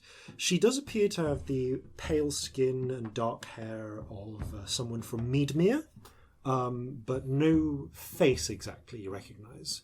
She's dressed... You're just going to leave it there for a second, but no face. I had a horrible... No face, Oh my but God. you recognise. This becomes a different meeting if that's just happened. She is wearing... she is wearing some warm workers' clothes, like you might find for a factory worker, and a flat cap, which she tips on entering. The Sunset Girls send their regards. Oh, hello. Yeah, she gives you a little wink. Send ours back, will you? Yeah, sure. Not, of course, that there's any official association, she says to the watch captain. Anything you might have heard is a rumour. Yes, I get it. Shut up. Right then, with that in mind, let's get things underway. So, according to the information that we received from the Kraken's Bane a couple of days ago, we are expecting an attack, likely across the river by land forces, sometime tomorrow. Did you have any luck getting a better time exactly on when that will be? You didn't. Not yet. No, you only got the No, date. we haven't. No, but if you give me 20 minutes at some point, I can give that a crack. I think that would be wise. By all means, obviously, thinks for a moment, says, obviously it'll depend upon your scrolling in a position when they're where they have a conversation, where they aren't in their sanctums.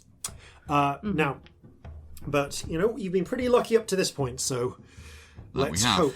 Let's hope it holds. Now, with that in mind, if they're not likely.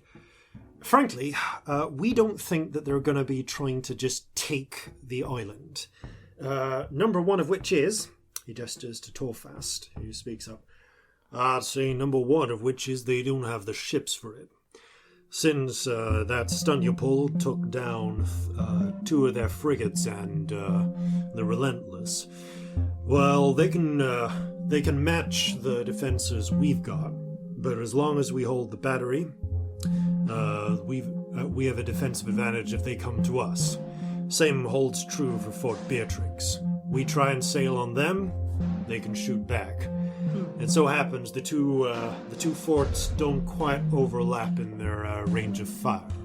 There's a point in the middle where they could attack both, and neither side is going to want to pitch a battle there. Okay. Point is, though, Understood. they don't have enough ships to fully support an invasion. That's why they'll be waiting for reinforcements, same as your red-sailed friends were expected. Yeah. Yeah. Now, what they might try and do is a raid, if they've got some other targets in mind. They're likely going to have to bring everyone on over on boats. With the distance, the width of the rivers being what they are, if they cross at their shortest points, that could take 2 minutes, 3 minutes if they go a little bit longer. They'll be in rowboats. I don't know if you've ever tried to attack a position on land from a rowboat. I haven't, but it doesn't sound good. Normally, you kind of need to stand up to reload a musket. Yeah, so while they're moving, they'll be defenseless. Well, Also- not defenseless. They'll still fire back a bit, but let's just say their ability to do so will be severely hampered. If That's we can good. find where they're planning on crossing, we can hopefully blow them out of the water. Well, I mean, it occurs to me that we can fly. indeed. This is true. Getting on top of rowboats and just flinging stuff down at them doesn't sound like a terrible strategy. He gestures to a map laid out in the center of the table. Now, all said and done, we have a sense that they're probably going to come over across the River Hound from the east. The reason is, he points to the battery. Battery was designed to fire out to sea, and it was built before the city got built up. So, because of the shape of the land, we can fire on the far bank of the West River, which is what we did last night when you sent to Alton about the artillery strike that was happening. Mm-hmm. Good call sending for help there. Mm-hmm. Now, the problem is we can't do this. The battery can attack the eastern banks of the Hound on account of there's all the buildings that have been built up in the way. Of course, that wasn't a problem before because Fort Beatrix could cover it. Right. Okay. So, how far up the river are you capable of firing? We can fire 1 mile maximum range from the battery, so we can cover all of the bit down the West River that they'd be likely to ford at.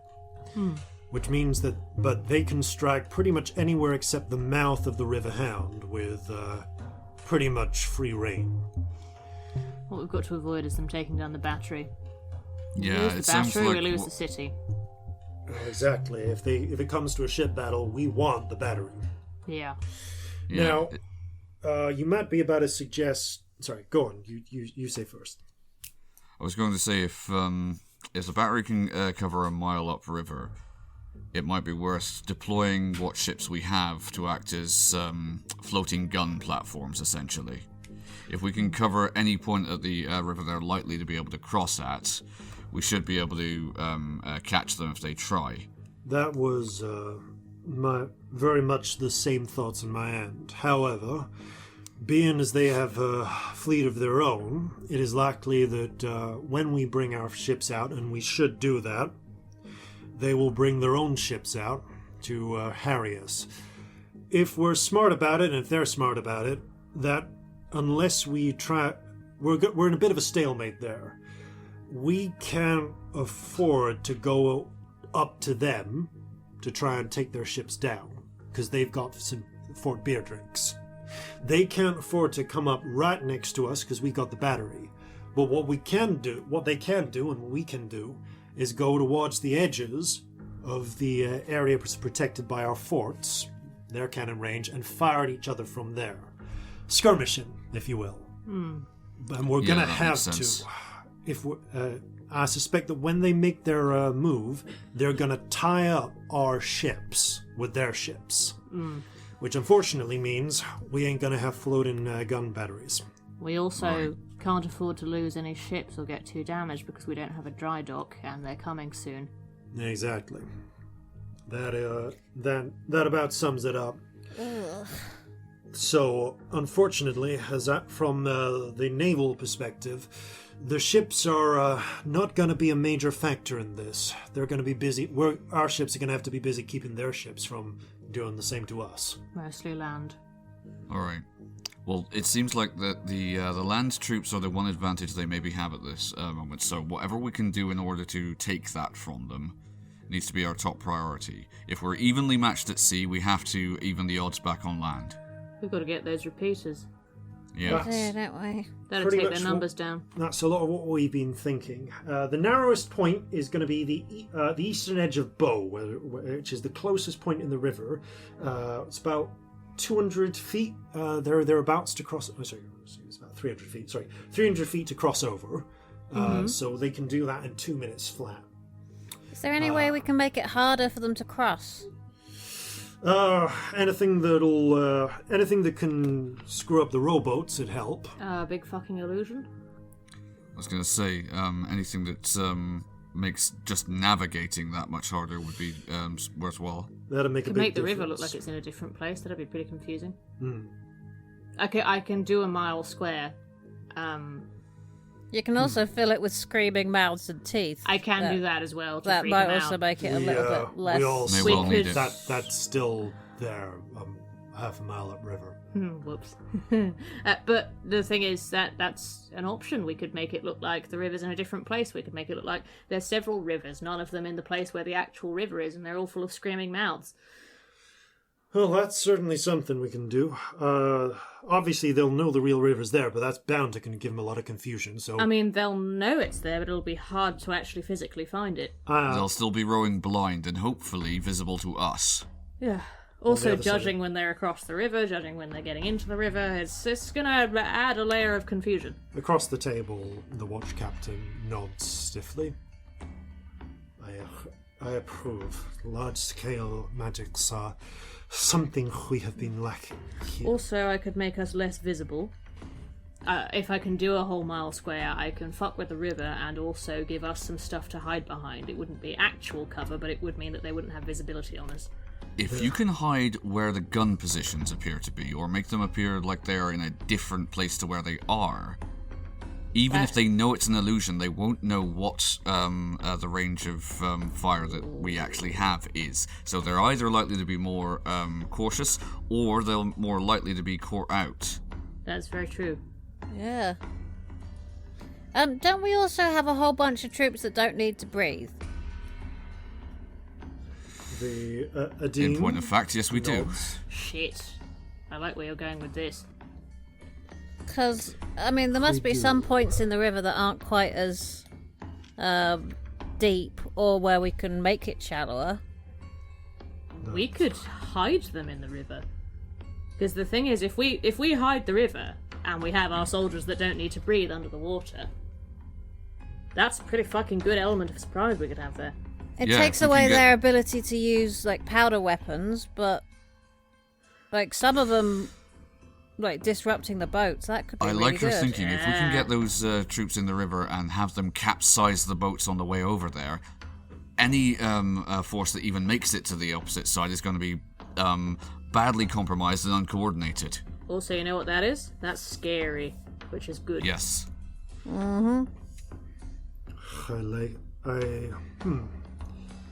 Unconventional, but I can see it working. It all depends on how deep the river is and yes, how don't good get they up. are at swimming.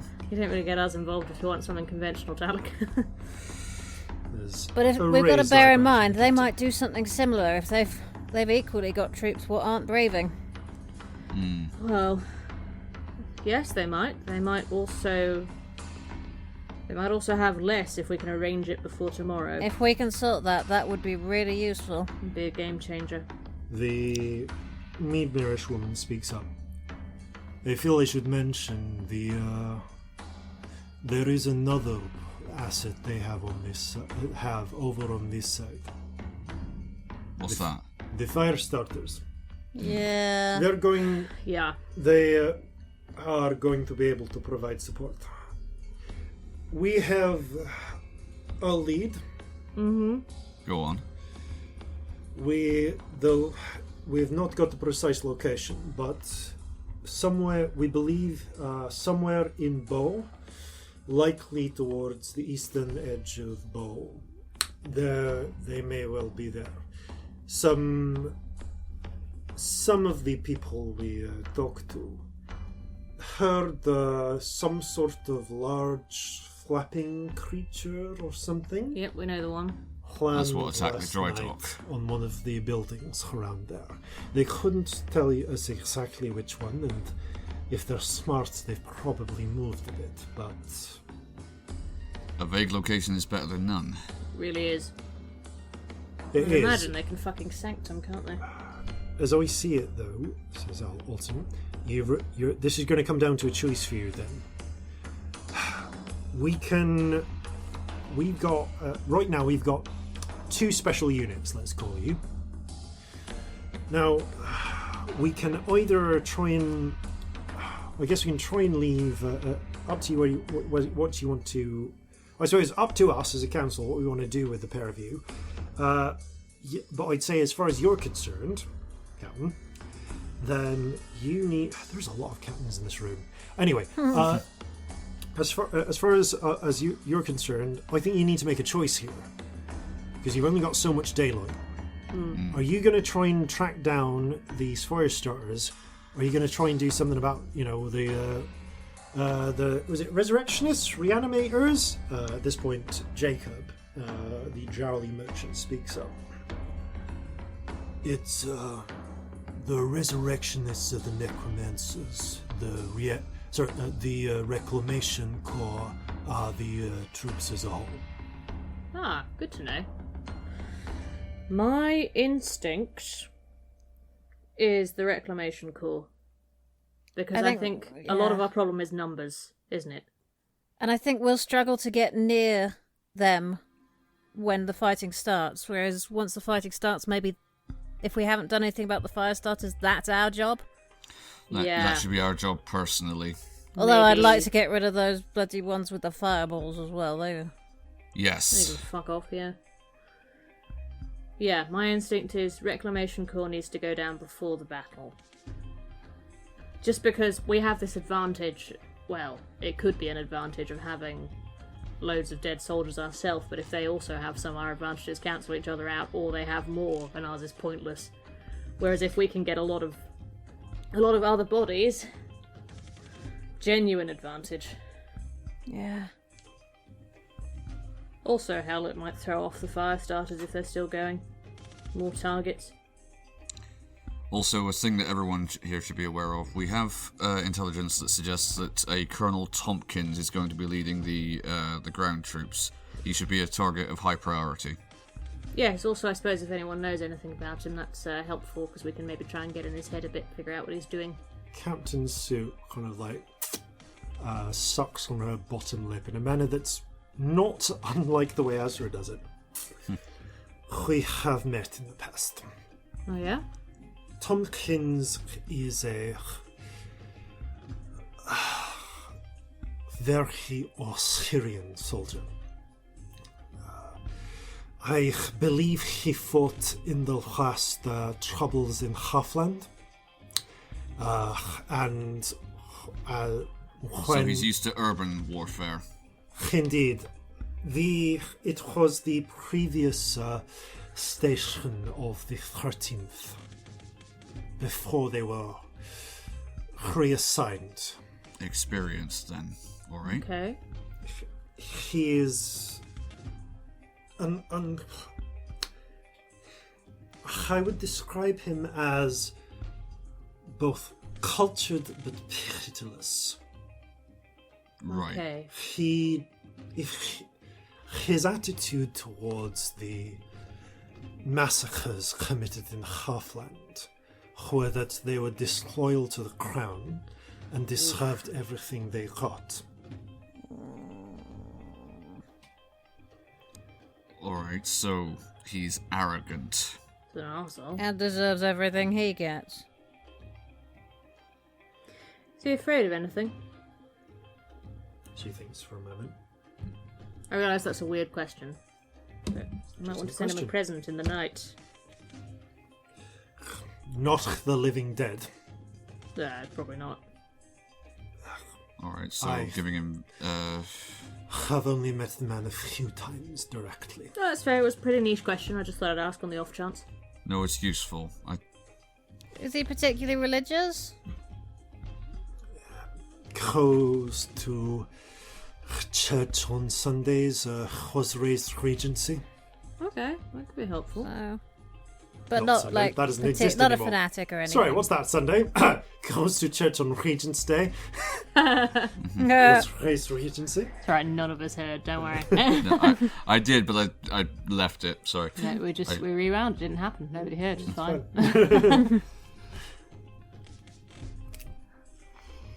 Okay, good to know, thank you. Just wondering about his dreams. Yeah.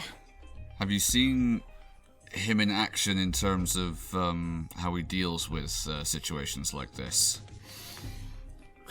We've had... Thanks for a moment. Explain how you mean how he deals. What information are you looking for? Well, if he's a experienced commander when it comes to urban warfare, does he favor going after the military targets, or is it scorched earth? I have not seen him in action, beyond hearing about work at the border against Asheen raids, but as I understand it, in Halfland he was a proponent of scorched earth. Right. Not So the he most doesn't really considerate value about civilians. Indeed. Right. Wow. Okay. No. Unfortunately, one of the most effective means of subduing a population is random violence. I don't know how you would feel here. There are more orcs here than there were in Halfland, but the human woman says. You wouldn't trust him to spare anyone. Good to know. Right. So, as far as I see it, I need to do a scry to find out if we can get a better sort of time. Yes. Get And some, disseminate that information as quickly as possible. Yeah, get some necromantic repeaters, if we can, and maybe send some pretty dreams. And maybe do what we had to do with your wife and little one. Yes.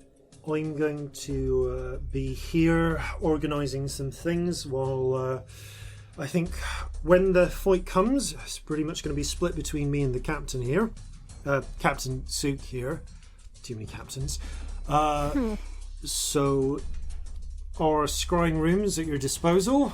We've had it checked thanks to the individual who came over from the Sunset Girls. Oh, good. Sanctum is still open, still up, Good. I should Good. say. We've made sure. So that at least is nothing to is not to be worried about. Just pass anything to me, and I'll make sure it gets to everyone who needs to know. Great. Wonderful. Otherwise, he looks to Adin. Just make sure you've got your troops, warm and cold, ready by tonight. We don't know what time they're going to go yet, and we'll probably deploy you along the east bank for now. As for you, looks to the Midmarish woman. I might suggest perhaps leaving us on task. If we have another day and night to look, we may be able to get you their actual permanent base of these fire starters. That would be very useful. Then we will do this for another day. Just on the off chance, concerned about using up spells. No one else about who can send, is there? I could certainly ask around my people. Yeah, if And, not, don't worry. Actually, at this point, Fidelity raises a hand. I can also arrange sendings as needed. It would probably only be the one, but just That's in good. case, I mean, if it's... Out of character, were we talking about this being tonight or tomorrow night? Because I thought it was tomorrow night. Tomorrow, at some point tomorrow... Okay, but we can probably sleep beforehand. Yes, at Okay. some point tomorrow, the battle will happen. Okay, cool. So... Oh, we probably don't need to worry then. I retract that. Okay. Yeah. Doing magic today, it's fine. I'm trying to think. Right then. I feel like I was going to say... I feel like there's something I'm missing that I was about to say at that point. You're dealing with this. They're dealing with that. There was... I really was about to say something and I've actually completely forgotten it. It's okay. Sorry. No, You it's got alright. a lot of plates. I spinning. can't remember if I've already said it or not. Anyway, it doesn't matter. I'm sure. Whatever it is. If I think of it, I'll tell you. Do. Great. Right.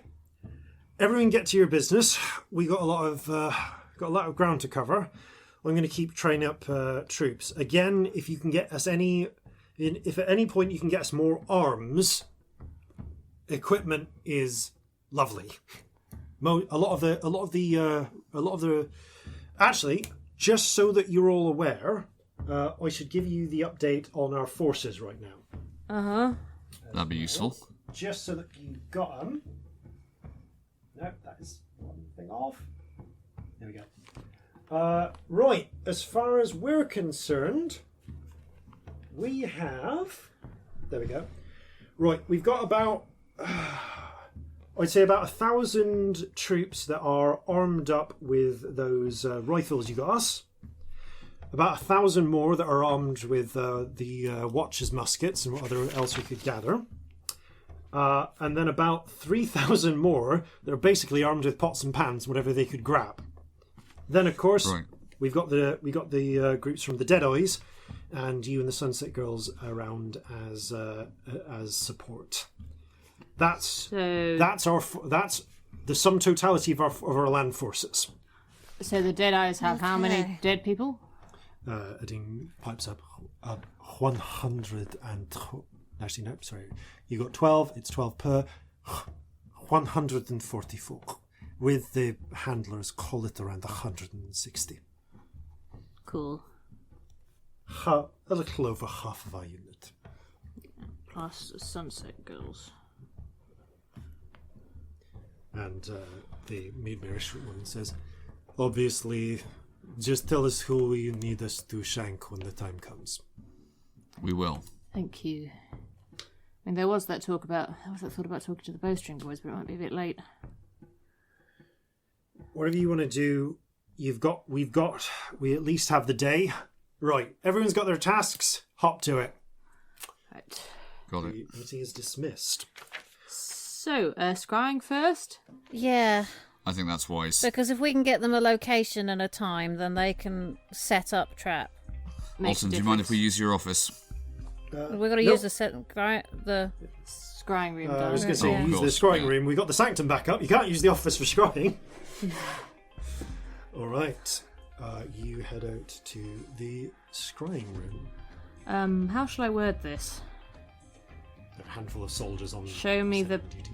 beginning of the battle for the Bastion tomorrow? Battery. Battery? Why not?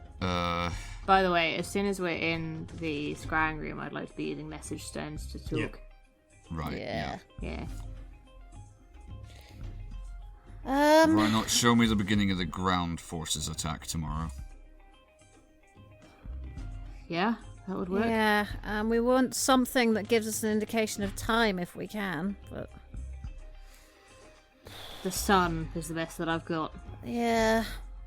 All right. I mean, there are some clock towers around. If that Yeah, before we happens go to be- in, let's think about where the clocks are between us so that you know where to look. Yes, that's Okay. a good idea. All right. Well, we've got a map of the city. We do. There are clock towers. Okay, so there's a clock tower on the Church of St. Stitchfather. There is a clock tower. I mean, there's not a clock tower, but there is. There is actually a clock at a clockmakers guild. Well, clockmakers. It's not a guild. It's just some clockmakers, which is on actually by the West Pier. It would be. Because they make timepieces for ships. There is a clock on, and there is one clock on the East Piers on the Harbour Master's office. Cool. Where did we think the battle was going to be? I'm sorry. East side, so they're likely on the East Piers. Okay, so if I look for the one by the Harbour Master's office. That makes sense.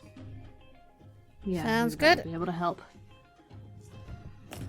I mean, you can do a location, can't you? Can you do a location? You can do location, yes. Can do a location. I could scry on that clock. But the thing is, Then we won't see we what's also happening. want to know where. Yeah. We want to see everything. Okay, the fight. So if I word it as show me the beginning of the ground forces attack on Newmark tomorrow? Do we think that I mean, works? That sounds good. I think that makes sense. I Yes. can't think of anything else. No, not at the moment. So beginning. Or maybe we say show me when Colonel Tompkins begins the attack on Newmark tomorrow. What No, if but he might be something's in a changed? sanctum. And, yeah. Yeah. Also, he could be way back in the field command tent. Yeah, he could. You just get a perfect image of Tompkins going, right, execute the attack now, and then sitting back and drinking some tea with milk. Yeah. And I can't leave because I've sent it on him. Yeah. You're going to spend 10 minutes awkwardly watching Colonel Hopkins Awkwardly trying to work have out if he some has a drip pocket watch tea. on him somewhere. Reaching for some crackers. Oh, that'd be sad. So I sit down, take my weapons off as always, spin the eye, and say, "Show me the beginning of the ground forces attack on Newmark tomorrow." So the beginning of the ground forces attack. Okay. I hate when he does that. I've got to add this. Using the eye for future and past viewing is like genie wishing. I've got to pay attention to the exact wording. I know you do. That's why I hate when you word it out, because I'm like, what have we missed? What have we missed? By the by, I've got 2 future tallies down. Have you got the same? I have now. Cool. 2 future, 1 past. Yeah, that's what I've got. Okay. So the beginning of the ground forces attack on. Okay. Cool. Pretty clear where it is, so you're not going to get some random other ground force attack. You've willed this for the. Show me the beginning.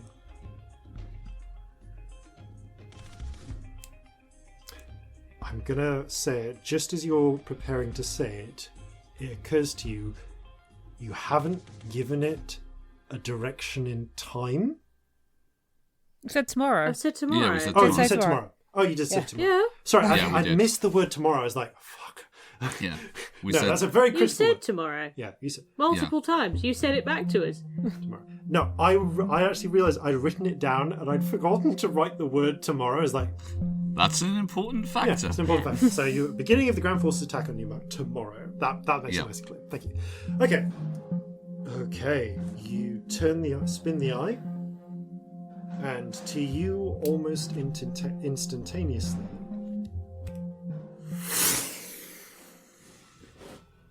you fall into the water, and very quickly a bubble comes before you.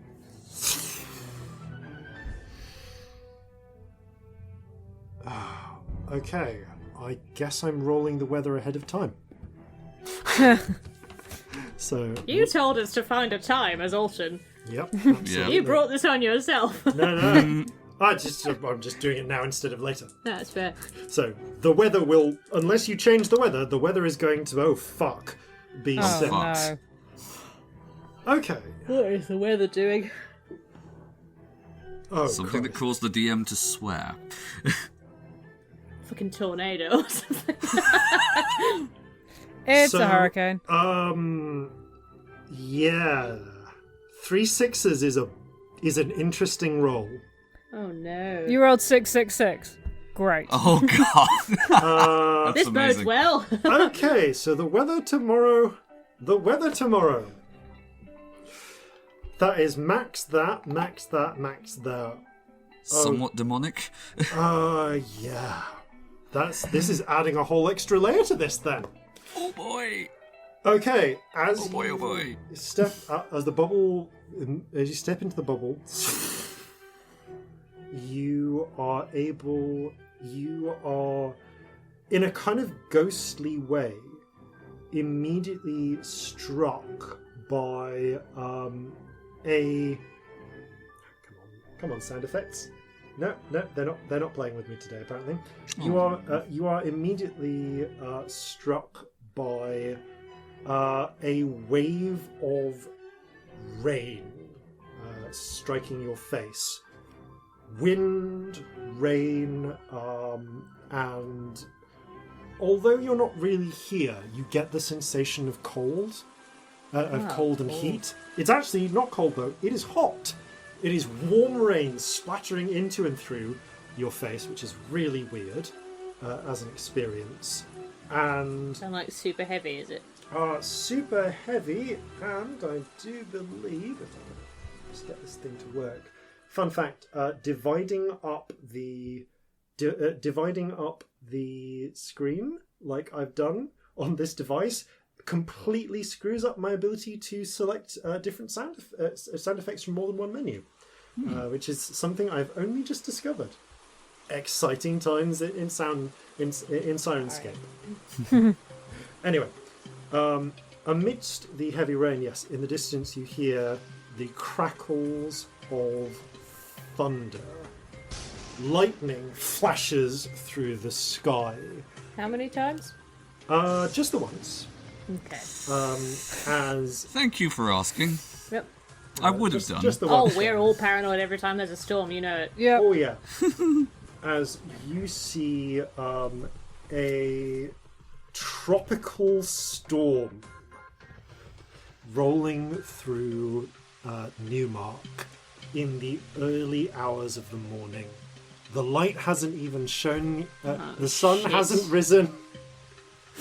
Shit and balls. This is in character, Celestia just swearing to herself. The water's surface of the River Hound is choppy. It's being cast about by the storm, and you can see ranks upon ranks of miserable-looking militia, like lurking under eaves, sheltering as best they can against the storm.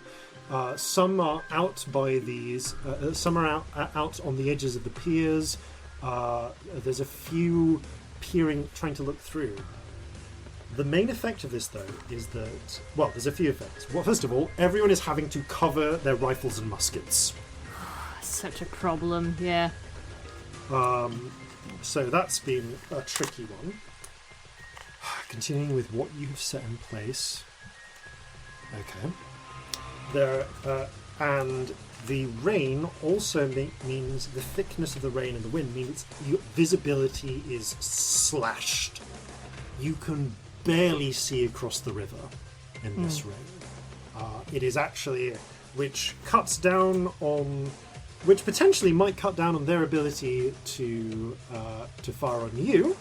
But it's also a problem the other way. But it's a problem the other way. So that could be to your advantage. It could be to your disadvantage.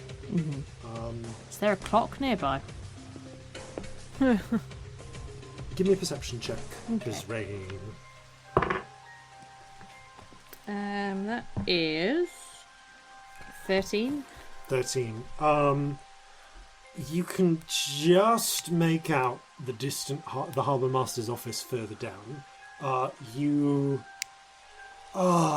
It's maybe 4, maybe 5 in the morning. You can't make out the second 4 hand. or 5 in the morning. Cool. You can't make out the second hand very Right. clearly.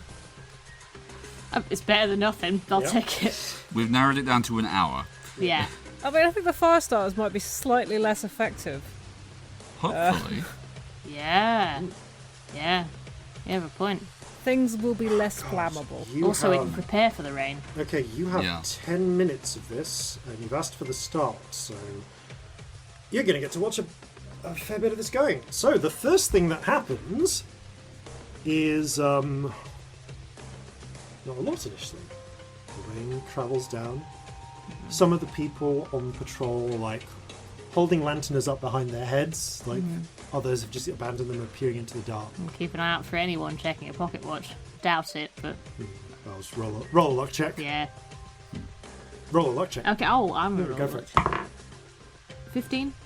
Okay, you don't see anyone immediately, but you'll keep an eye out. I doubt it. But The you see- would, wouldn't you? You see one figure, one of the heavy coated figures against the rain, peers out, frowning at the water.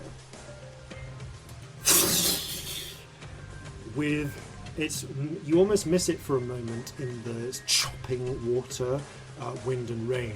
A pair of hands reach out, grab the watcher by the legs, and pull them in. And a moment later, hundreds of bodies start clambering up over the pier, and just full on 28 days later charging So at is the this streets. at our side or at their side? This appears to be on your side because you can see the Harbour Master's office. No, but I mean, are they You these are dead bodies? watching Are they from- coming at us or at the other they side? appear to be coming at you. Okay, good to So know. you see, So they're hiding dead bodies in the river. you see a mix. Yeah, you see a mixture of pallid bloated, and in many cases, actually no, only a couple of paladin bloated bodies. For the most part, skeletal bodies forms just rise out of the river. Many unarmed, some clutching like lengths of wood, oars, blades, many rusted that they found. And when I say raids, I don't mean like swords from an ancient tomb. I mean like kitchen knives and butcher's poles and things like that. But this isn't just like a squad of undead. As you hear the shouting and exclamation and from the soldiers reacting to the, at this point in time, very unexpected arrival of a wave of the undead. Let's just find these. It all breaks out into a fierce melee. They lower their rifles, they start firing, but because of the heavy rain, everyone using gunpowder is, for the purposes of mass battle, at disadvantage. It's going very so there are, you hear the sounds of misfires of pistols and muskets going off target, of many just not firing because of the damp. And the white wave of bone keeps coming. You look down, you can see it coming all the way along the pier in both directions. Hundreds, maybe thousands of bodies start peeling over. You're kind of trapped in place watching the fight happen, because this is where you've got like 10 foot square that you can move in. But you watch the fight take place. The bodies are not terribly effective. Like, they're not as good. They don't seem to be necessarily well made, or like well animated. They don't have the reflexes you've been led to expect of like the professional undead regiments. You also don't see anyone living come up with them initially, but they are enough to start overwhelming the thousands, the members of the militia who are not armed with firearms and are just people using tools to defend themselves. It's certainly enough to keep them busy. And as you watch, you hear cannonballs fly through the rain, striking at pockets of resistance. They're a little erratic. It's hard to fire on target. The rain really blocks your view. They are facing the same limitations everyone else using firearms are. And, when would this happen? Not yet. Again, these cannons flying at our side, yeah? Yeah. And it's about this point that you see... Oh, roll a d20. I want to see how far. 9. Okay.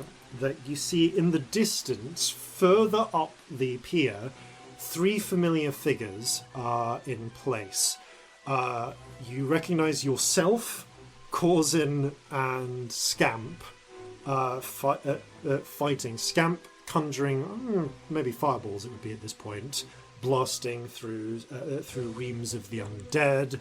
At the same, you have your guitar out. Corzin is just Corzining with multiple weapons, although at this point probably with, I'd say, draws swords after a while, after one of the guns jams. From where you are, though, you see about 4 tidal waves rise up out of the water and begin attacking you. Oh, shit. As you are mobbed by water elementals. The fight carries you a little bit out of sight very quickly, so you're not really able to see what happens. I'm trying to think where you are along this. Yeah. However, some distance, after a little bit of time, you see in the distance the fight pushes back into the city a bit, and you see that a small number of armed troops have made it onto the island. They are wearing rain-soaked red coats, And you So do this is recognize our troops? Or their redcoats of the enemy, and you see around their necks the familiar necklaces of repeaters.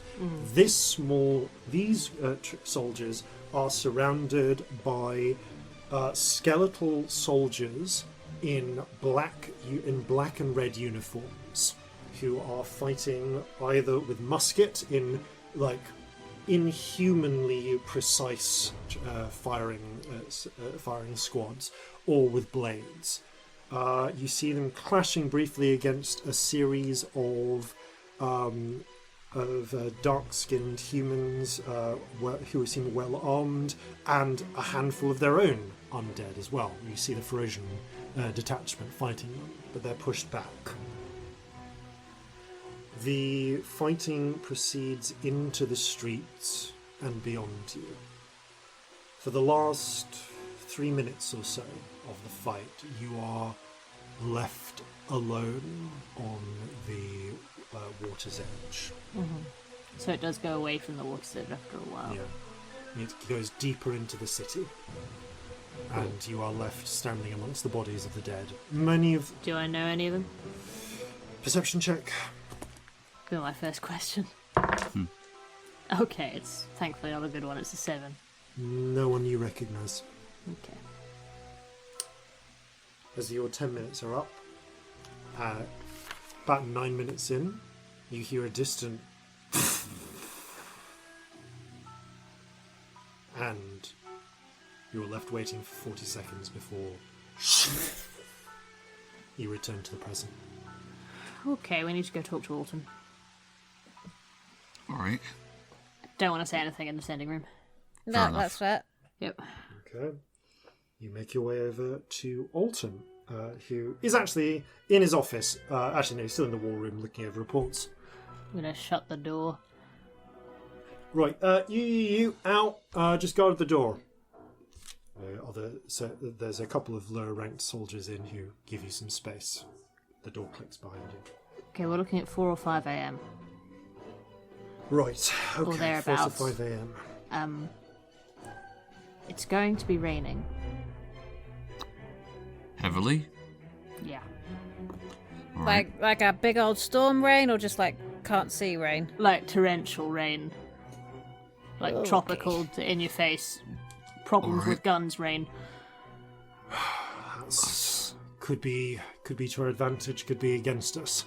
Bit of both, I think, probably. If Yeah. we can get enough people into position and under cover to dig in, waiting for this attack, Were you they able might to, have the advantage. were you able to tell which part of the river they come on at? I don't know how to describe that out of character, but All of it. I tell everything. Yeah, Celestia. I'm not leaving anything out. I tell as fully as I can. Celestia describing it, it sounds like you don't know where Celestia wasn't able to tell where the reclamation call came aboard, but because of the rain. But it looks like the undead hit the entire eastern bank. Yeah. Sounds like they've got a lot more than we bargained for. Yeah. How it many was clerics do we have besides Fidelity? 1. No, sorry, wrong person. No, we've actually got a few. We've got 2 powerful clerics. I'd say we're working at calculation size of new mark. We've got about 20 total who are frankly not as good. Okay. Maybe 4 maximum who could do sendings. Besides the 2 heads. Right. I was thinking more if there's that much Undead. in the way of undead coming, we need everyone who has the ability to repel them. What is a good about the thought. magic circle thing? If any of them can do that, it's not very big, but a few of them along the piers might be. I can do that. I mean, yeah, but But it we're going to only, be concentrating. Yeah, Yeah, you it- can't do all of them, darling. Right, that's a good point. I think that's about as difficult as the sendings are. So if we got them, that only gives us about 4 to 6 maximum to work with. Unfortunately, Father Hillbrother, the local Regency bishop, took a lot of the other clerics with him. When he Yeah, went over to to their the other side. My question That's a problem. is, how did they sneak so many undead into the river, and is there a way we can stop them doing it? Well, they hold the other bank, don't they? That is unusual, though. I've done a bit of asking. But if they hold the other bank, right, and they Yeah. have like 1,000 undead potentially in the river, how the fucking hell did they get them in there without us seeing? Yeah. Genuinely, like, how do you do that? I don't know. Unless There must They be a could've- point where we can stop that happening, unless they're already there. they could have maybe snuck them in under cover of darkness. That's possibly how I might do it. Thousands of undead? It's a river in a city. I mean, we can. You said you couldn't see the other bank, though, because of the rain. Yeah. Yeah, true. They could be just filing in. That's the point. We don't know. We don't know. One thing, this doesn't strike. Something about this sits wrong with me, though. I've been asking about the Reclamation Corps, and the way they fight is usually, it's like what you described in the second part. You got one chap who's alive, and then like a dozen deads. Like quite skilled dead people. Yeah. Yeah. And you've and got you to said keep they them were under dumb, the supervision. other ones. Yeah, they were like the undead in Kion. You know, random undead. Clearly Disorganised. directed by someone, but I mean, could they have whites on their side? Could they have done that? I'm not a magician. I don't know what the state of I'm going to of start magic calling was. myself a magician. That's wonderful. Well, I don't know what the state of scientific magic is, as it were, these days. Maybe they can make whites now. I don't know. Have I heard of anything like that happening? Roll an Arcana check. An Arcana check, okay. That's a 9. No. Okay, fair enough. But this is all a bit beyond me. Yeah, me too.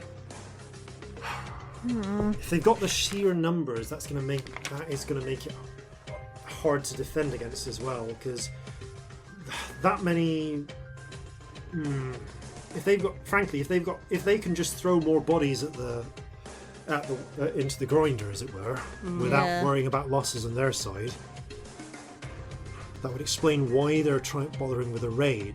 I didn't see us with any undead.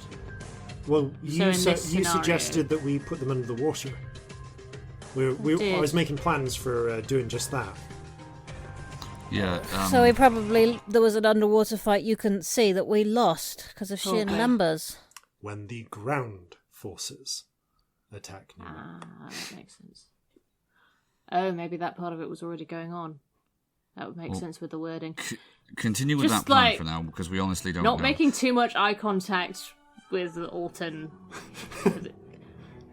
Just, if you could do me a favour, just don't ask too many questions. Right. The people in boats not count as ground forces. What would they count as? Naval? Yeah, they But didn't. they're not actually fighting. They're just transport, though. Yeah, the for the purposes, I'm going to just pop behind the curtain for a moment and say that for the purposes of this, because of the order in which they were staggered, the undead climbing out of the water was the point at which they kind of became ground forces. Technically, yeah. Technically, That makes sense. And Yeah. they landed before. They landed some amount of time before the living forces did. Okay. Okay, so there was 10 minutes between them, at least. If they've Yeah. that Not much necessarily undead, 10 minutes. Like you know that it's 2 minutes to cross the river. You had a 10-minute window tackle. Yeah, that's got to have happened a bit before, hasn't it? Yeah, I'm just thinking, if they've that much undead that are basically, for want of a better term, rabble, if we could disrupt the way that they can direct them, they're going to spend as much time fighting them as they are us. I mean, Maybe yeah, that's whatever what we the need to go technique after in is. addition to the How are they to the doing it? repeaters. That's what we don't know. That's the thing. We've got no info on that. I've not heard it. It's whatever it is. It must be either very old or very new, because I've not heard this being done this way, like in any modern fight. I mean, you don't see that many controlled undead, do you? I mean, Thinking it's like is- they only invented repeaters what, like 40 years ago? Yeah. That's why I wondered about whites, because the only time I've ever seen other controlled undead was when whites had control of them. But, I mean, did I see anyone in that crowd of undead that looked like they were doing the controlling?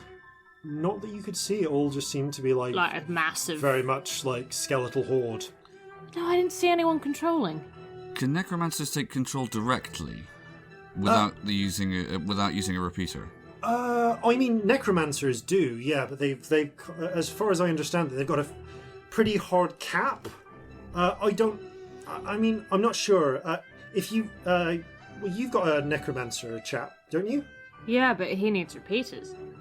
He's very good, but... Yeah, but he'd know the mechanics of this better than I do. True, talk to him. We Just, ought to do they talk to have, him, do actually. they have like a fucking necromancy sorcerer or something? Like, I just... No offence, Oh, if they had a makes sorcerer sense. on their side, we'd all be fucked. True.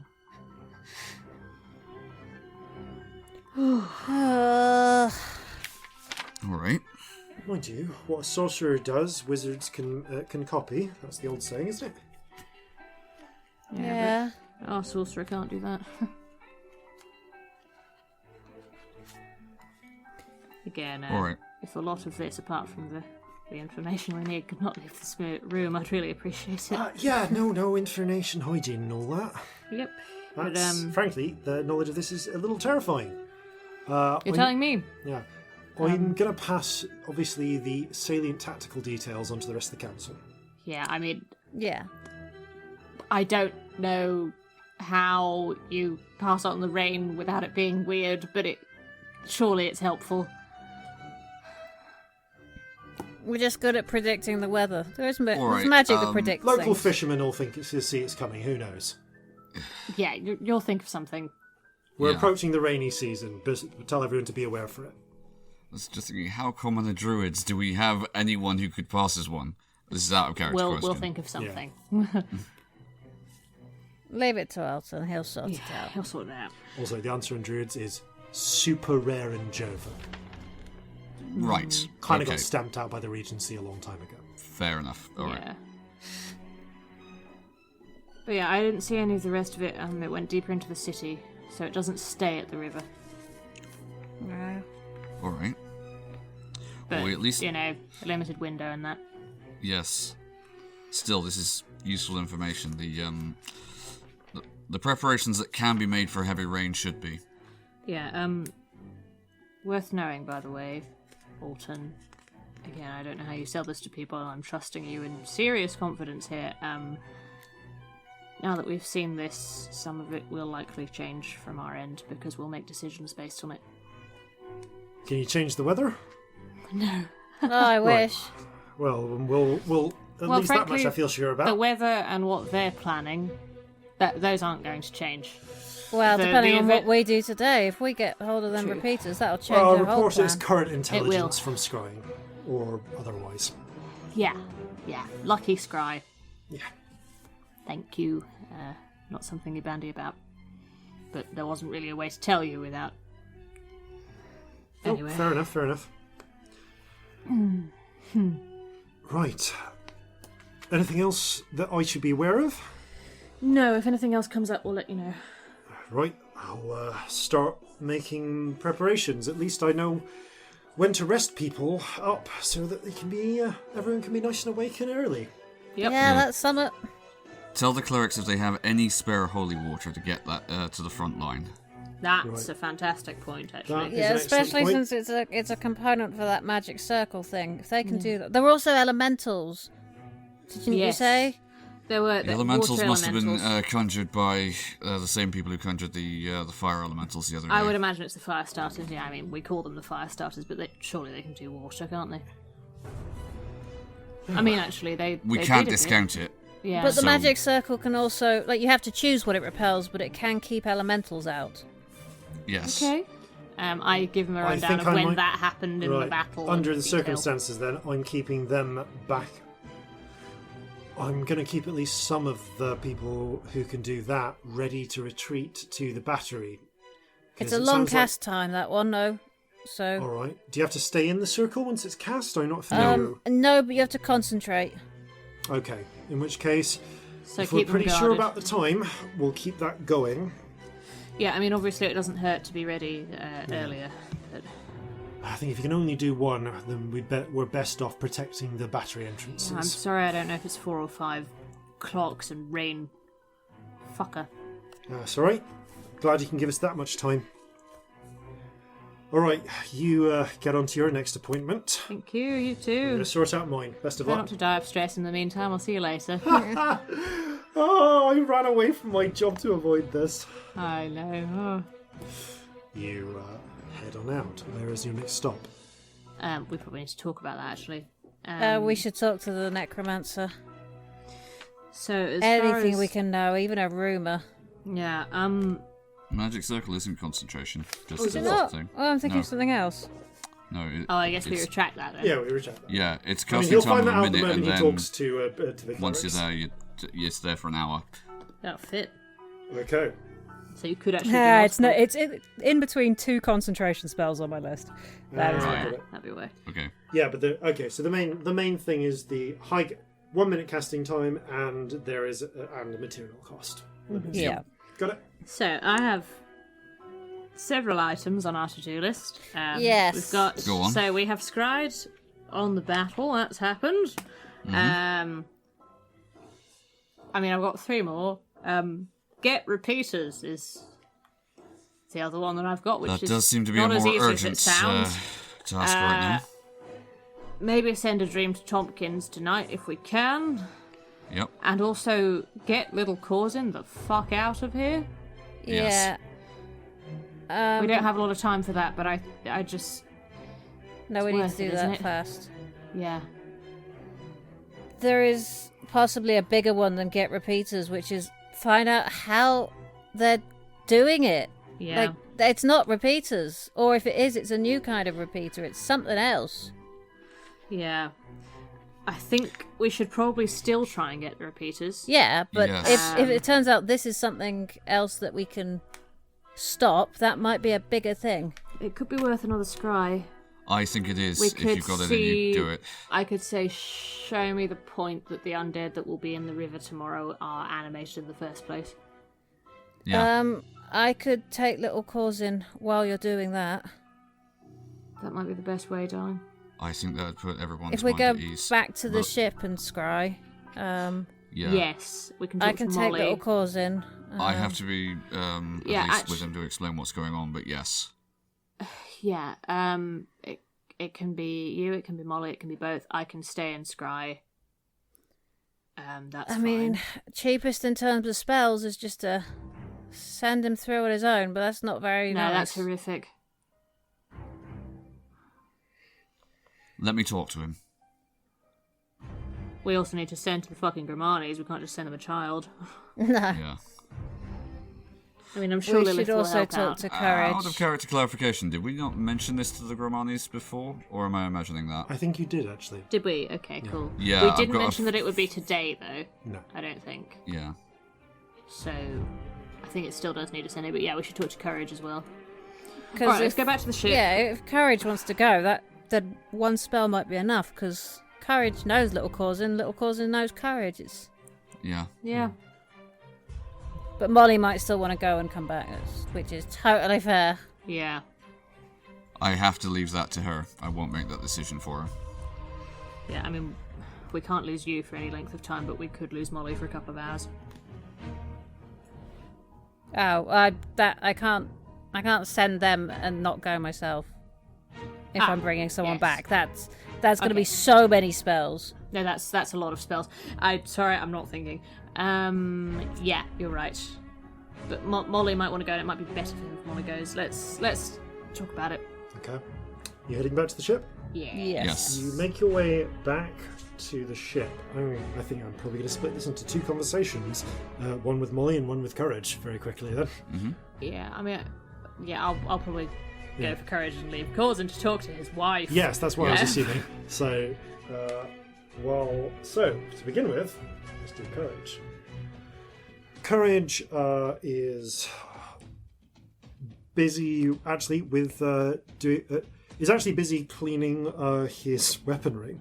one of the new rifles, along with the other members of the Gold Town gang. Actually, these ruffians that you took on board to make the other parts of your Marines, besides the spider tieflings. You see Talc, the bald-headed dwarf with the eagle tattoo on it. Look up. Hey, it's Captain. Hello. As you were, Talk. Aye, just working things through here with young Courage here. Everything all right? There's a bit of talk. There's been talk about lots of being alert tomorrow for a big fight. Yep, tomorrow morning. Can we borrow you? Sort of thing. Finishes cleaning his...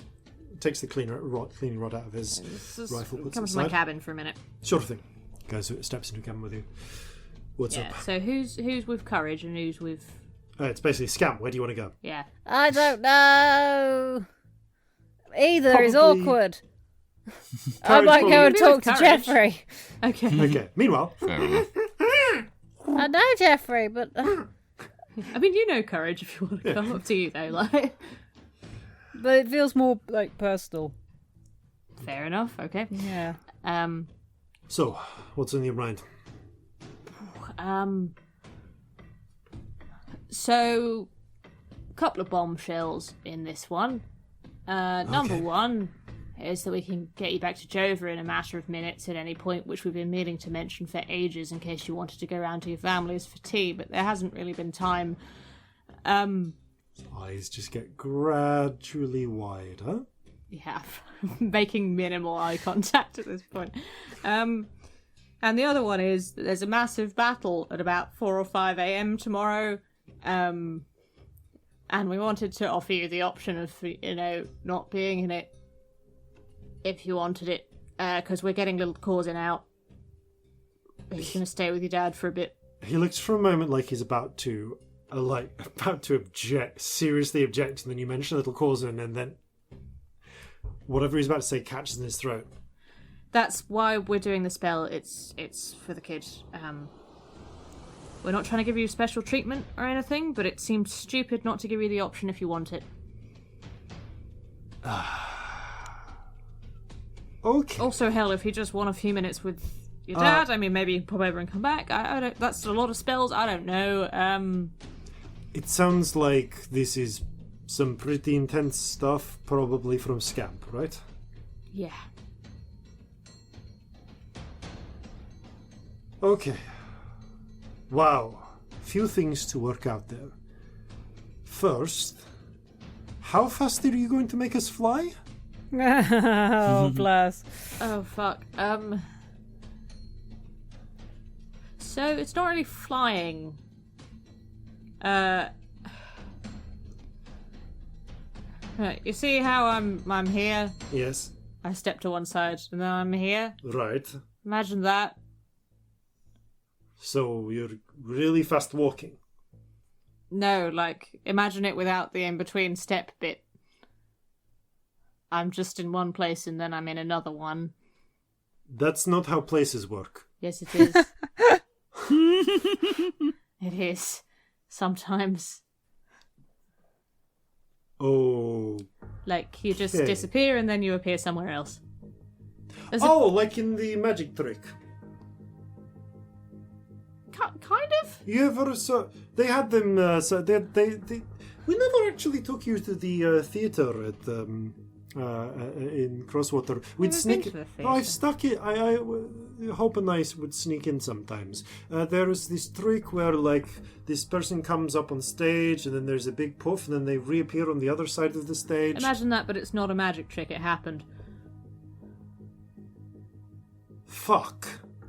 Yeah, I think there's a sort of like hole in reality involved. Like it tears and you can see through. Is that safe? Probably not. No. This feels like the sort of thing that I'm not going to. You really can't tell anyone this, by the way. Okay. Because I will. if that magic gets out, the world's sort of different. Okay, I will add that to the series of things I'm taking to my grave. Fair enough. That would be good. I mean, wisdom It's alright, might be able to. wisdom already knows. Wisdom might be able to do it at some point. So you might not have to take it all the way to your grave, but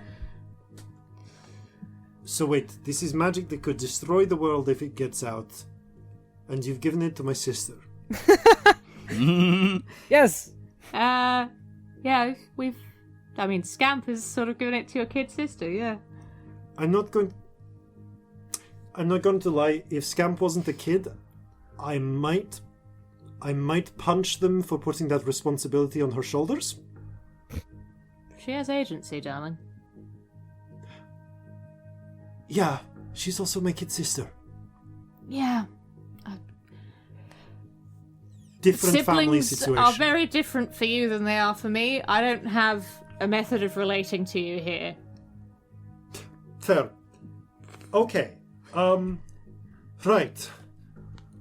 So I was getting very angry at the implication of the cowardice, by the way. But Not at all. I wouldn't think it was cowardice if you took it. It's your life. It just seemed horrible not to offer you the option. Not dying isn't cowardice. not standing and trying to and fighting for. He gestures like broadly around him. When I can.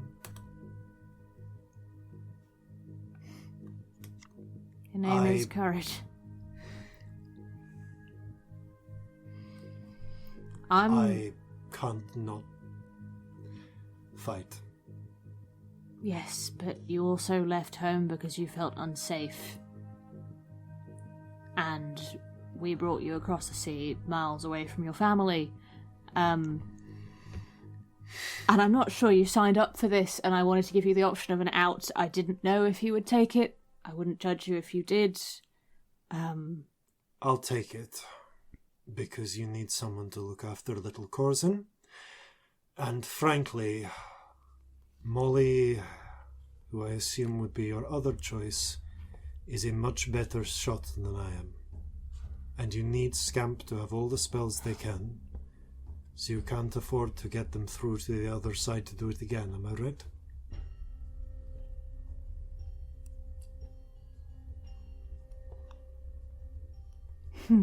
Probably.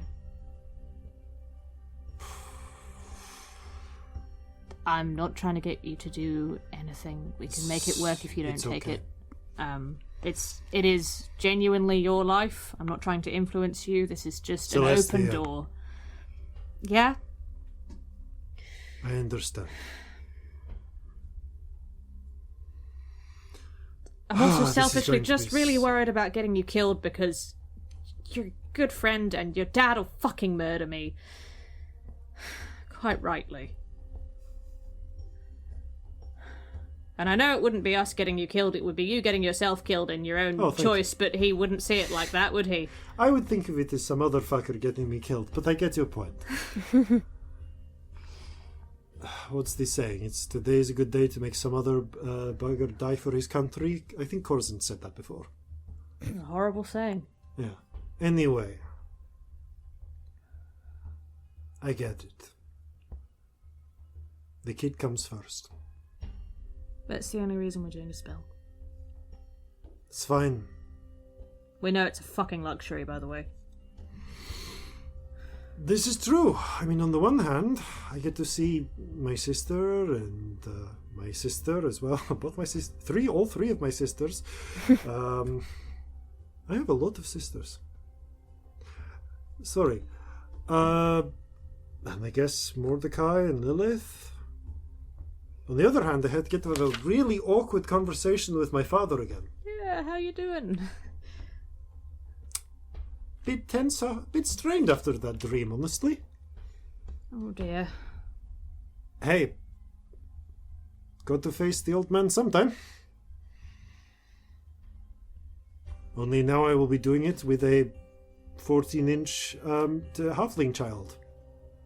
Oh, he's Which so is- small. Not how I pictured that going. It's hard to have an argument with little Corzin around. Might help, honestly. Maybe. He'll start spouting bullshit about ships. It'll be adorable, how will you argue? Then he'll start saying adorable things about his dad. How will you argue while that's happening? Well, this is true. Also, your dad misses you.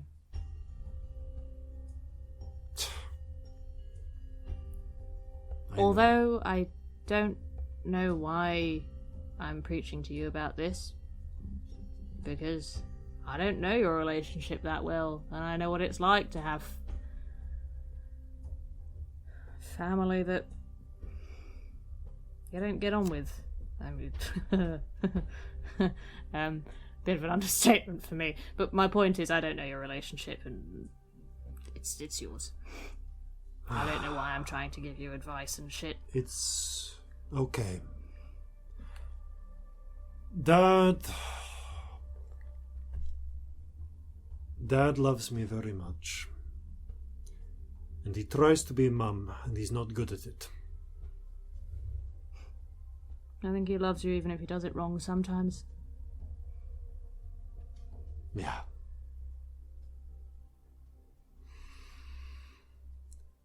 Okay. Well, let us bite the bullet. What you doing? What are you doing? Oh, I'm taking little Corzin. Thank you. That helps a lot. Just come and get us, or tell us to go wherever by sending when you're ready. Thanks. I give him an awkward hug. Surprised for a moment. I telegraph. No. You telegraph, and he's like, oh, okay, and hugs you back. It's a little awkward as well. Just glad you're not dying and stuff. And It's fine. yeah, good luck with everything. I don't know. Maybe a bit worried about tomorrow, if I'm honest. Where I might not see you again. So I thought, fuck it, give you a hug. You know, why not? Right. Yeah. Ella, you're my friend too. It's been a good one. Let's hope for more of that. Yes. More games of cards late at night. If anyone asks, you sent me on a highly dangerous solo mission. Very brave. Of course. Because Very courageous. I do not want all of the chatter, you know? No, we sent you off. We sent you off to do something. You Very probably sent me secret. off to guard little Corzin. We just skimp on the details. Actually, we wouldn't tell anyone where you were going if there was a secret hideout. That's exactly what's happened. All right. It's also not a lie. That helps. I'll pack a bag. See you soon. Meanwhile, little Now Corzin then, is Jeffrey. with- Meanwhile, I wanted to give you the option of going with little Corzin. Or you can stay.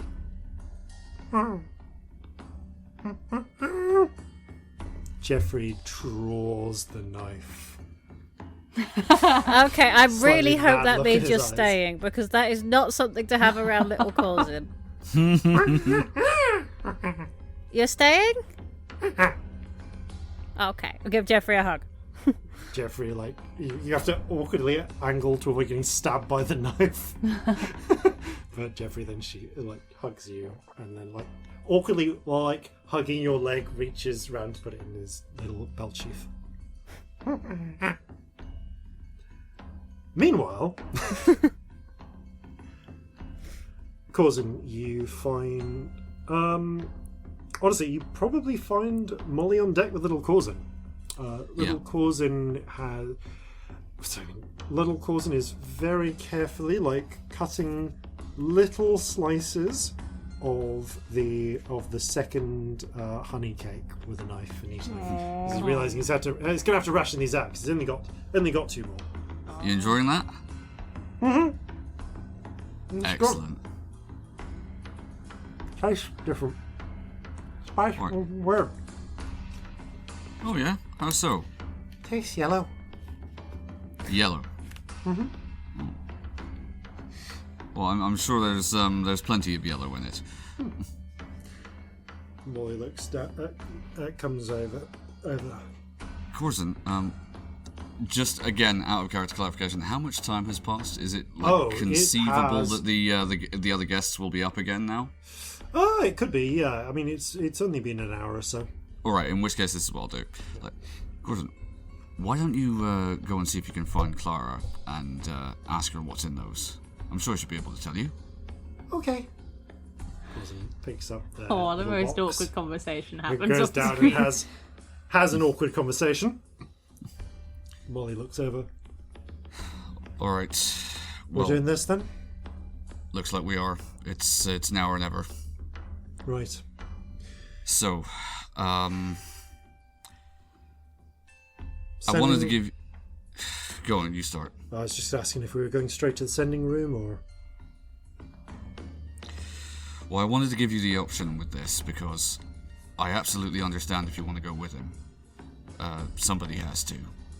But Vig's recovering, and someone's going to need to lead, and someone is going to need to lead this ship if you need to be busy in the city. yeah, Do you have someone else lined up in mind? not Me. especially. But it's not even about that. It's about I know, but we have if to you send want to be someone. with our son. I'm not going to deny that to you. She takes you by the shoulders and puts her forehead against yours. Of course, I want to be with our son. But I need to be here. So that there's still a ship and still a mum and a dad for him to come back to. I pull her in close and I kiss her. She gives you a slightly shorter kiss. She's not necessarily one for long kisses in front of all of the crew, but and it's been a hushed conversation between you. But... All right. We're going to make it damn well sure he has a ship and parents to come back to. Damn right.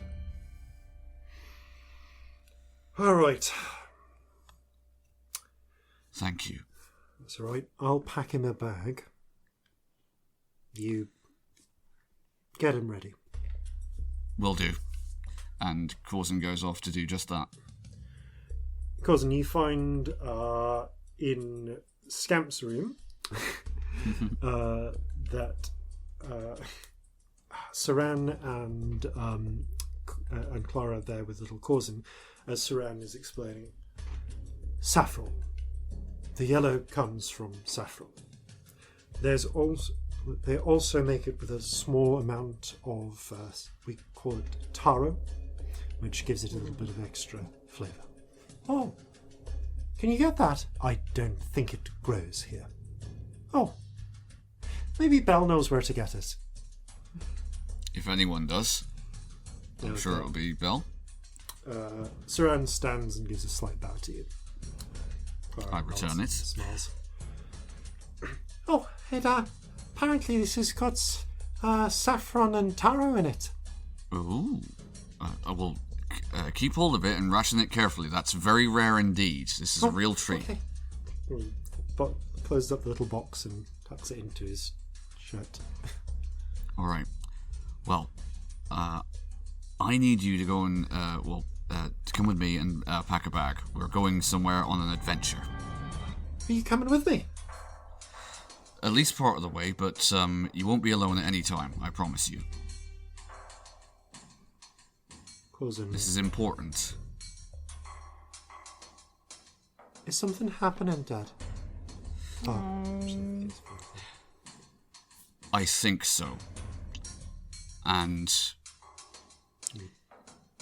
Nods. while I don't have all the answers here, I know that there's going to be safer places for you in the not too distant future than here. Don't worry. We're going to do everything we can in order to make it safe as soon as possible. But for now, we need to make sure that whatever happens, you're out of harm's way. But what if you get hurt? Who's gonna get you a healing potion. I've got a whole bunch of good friends and crew to help me, little Corzin, and to be honest, I'm in a rare position right now. I can definitely make you safe, and I'm definitely going to.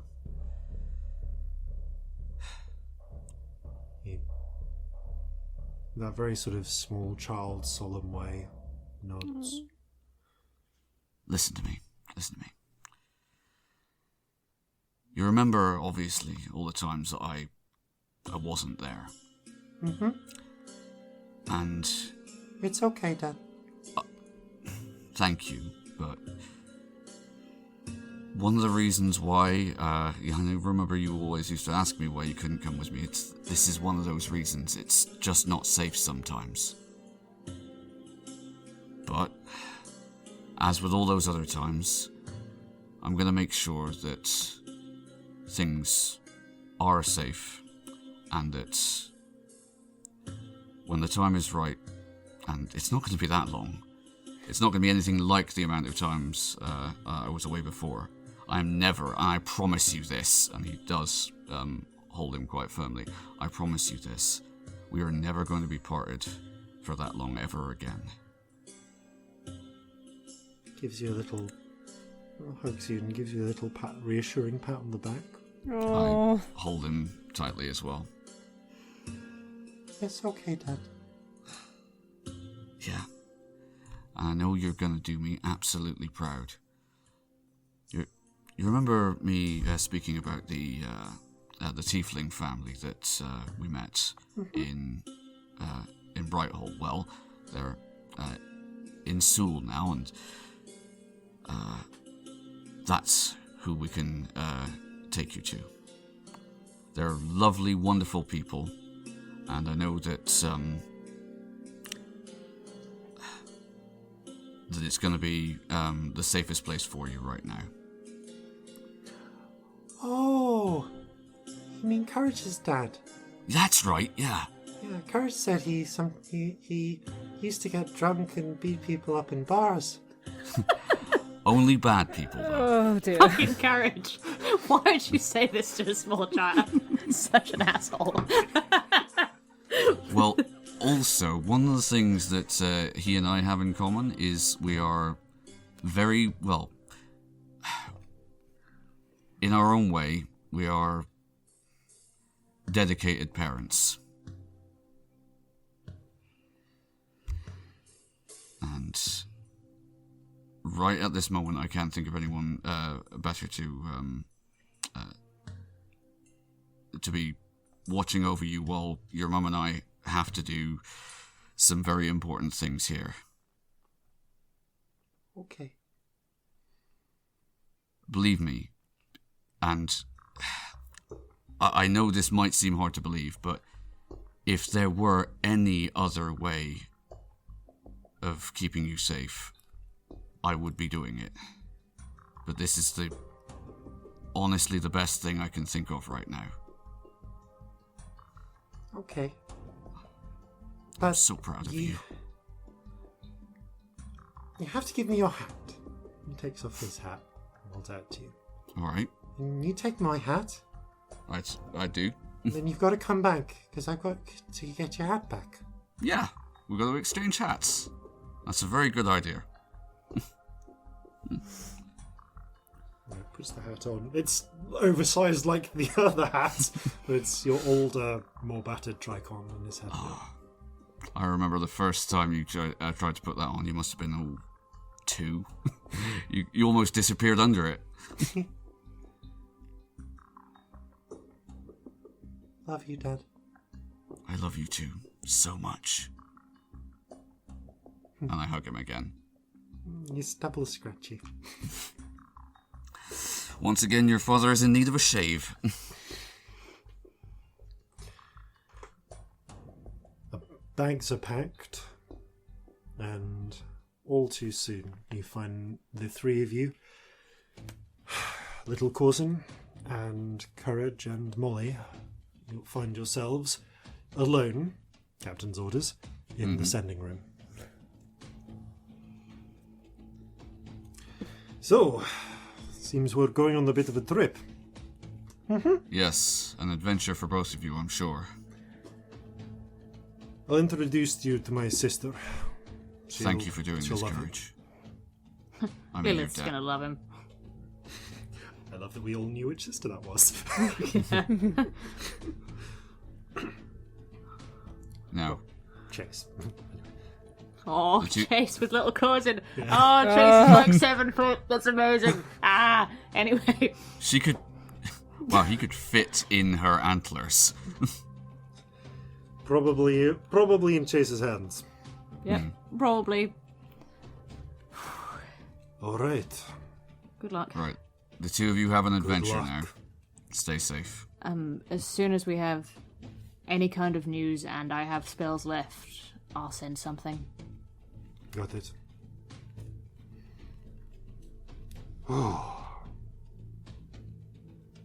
Holds out his hand to, I think it'll be you first, Celestia. It's the sort of wrist clasp. Yeah, that's what I'm picturing. Don't get yourself killed. I side-eye the child.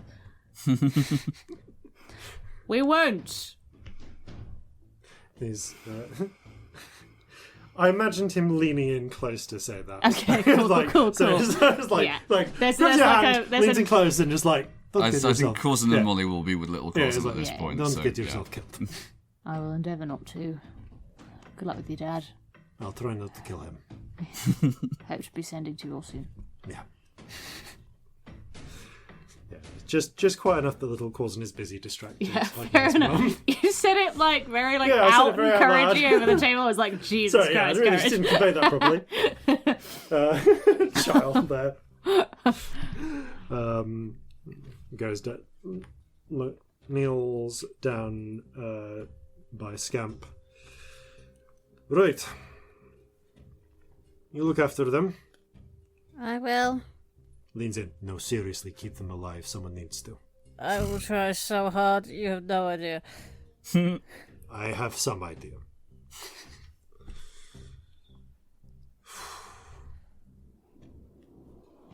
Offers you a hug.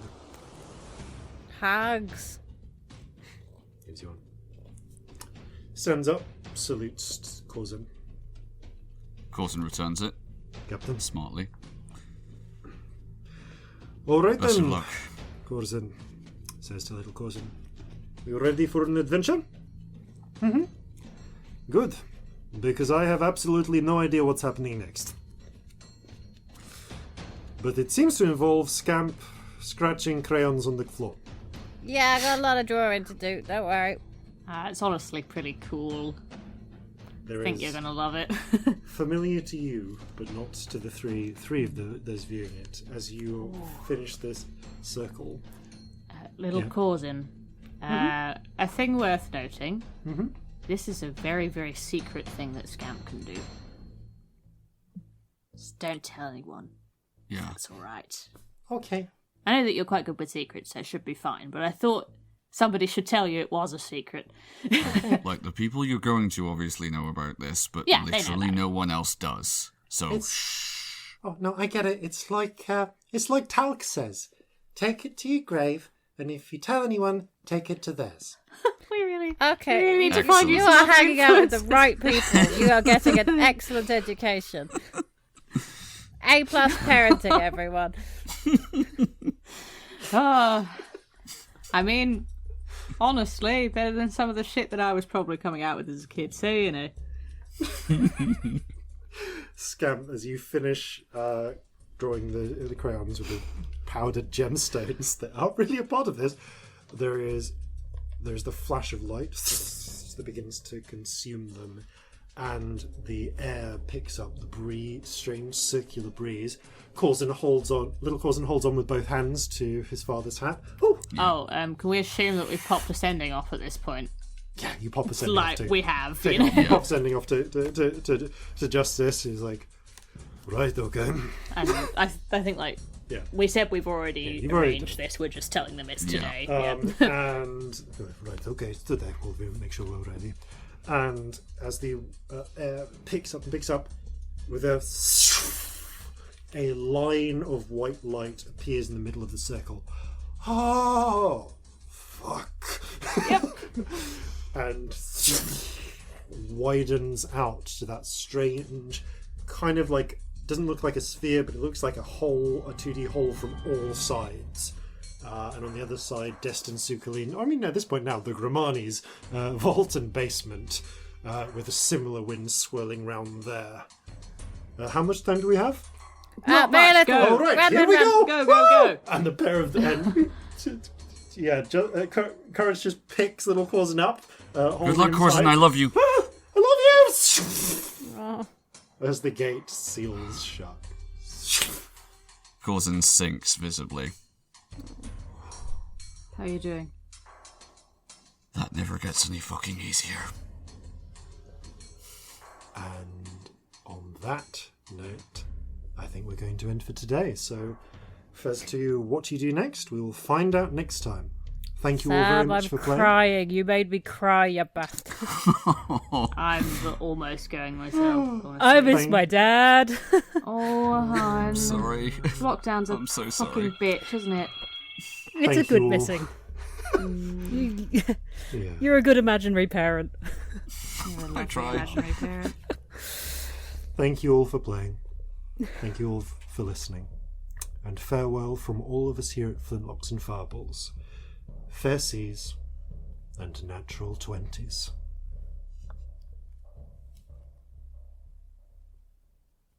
Why is it in times most torn? There's always one more bloody storm.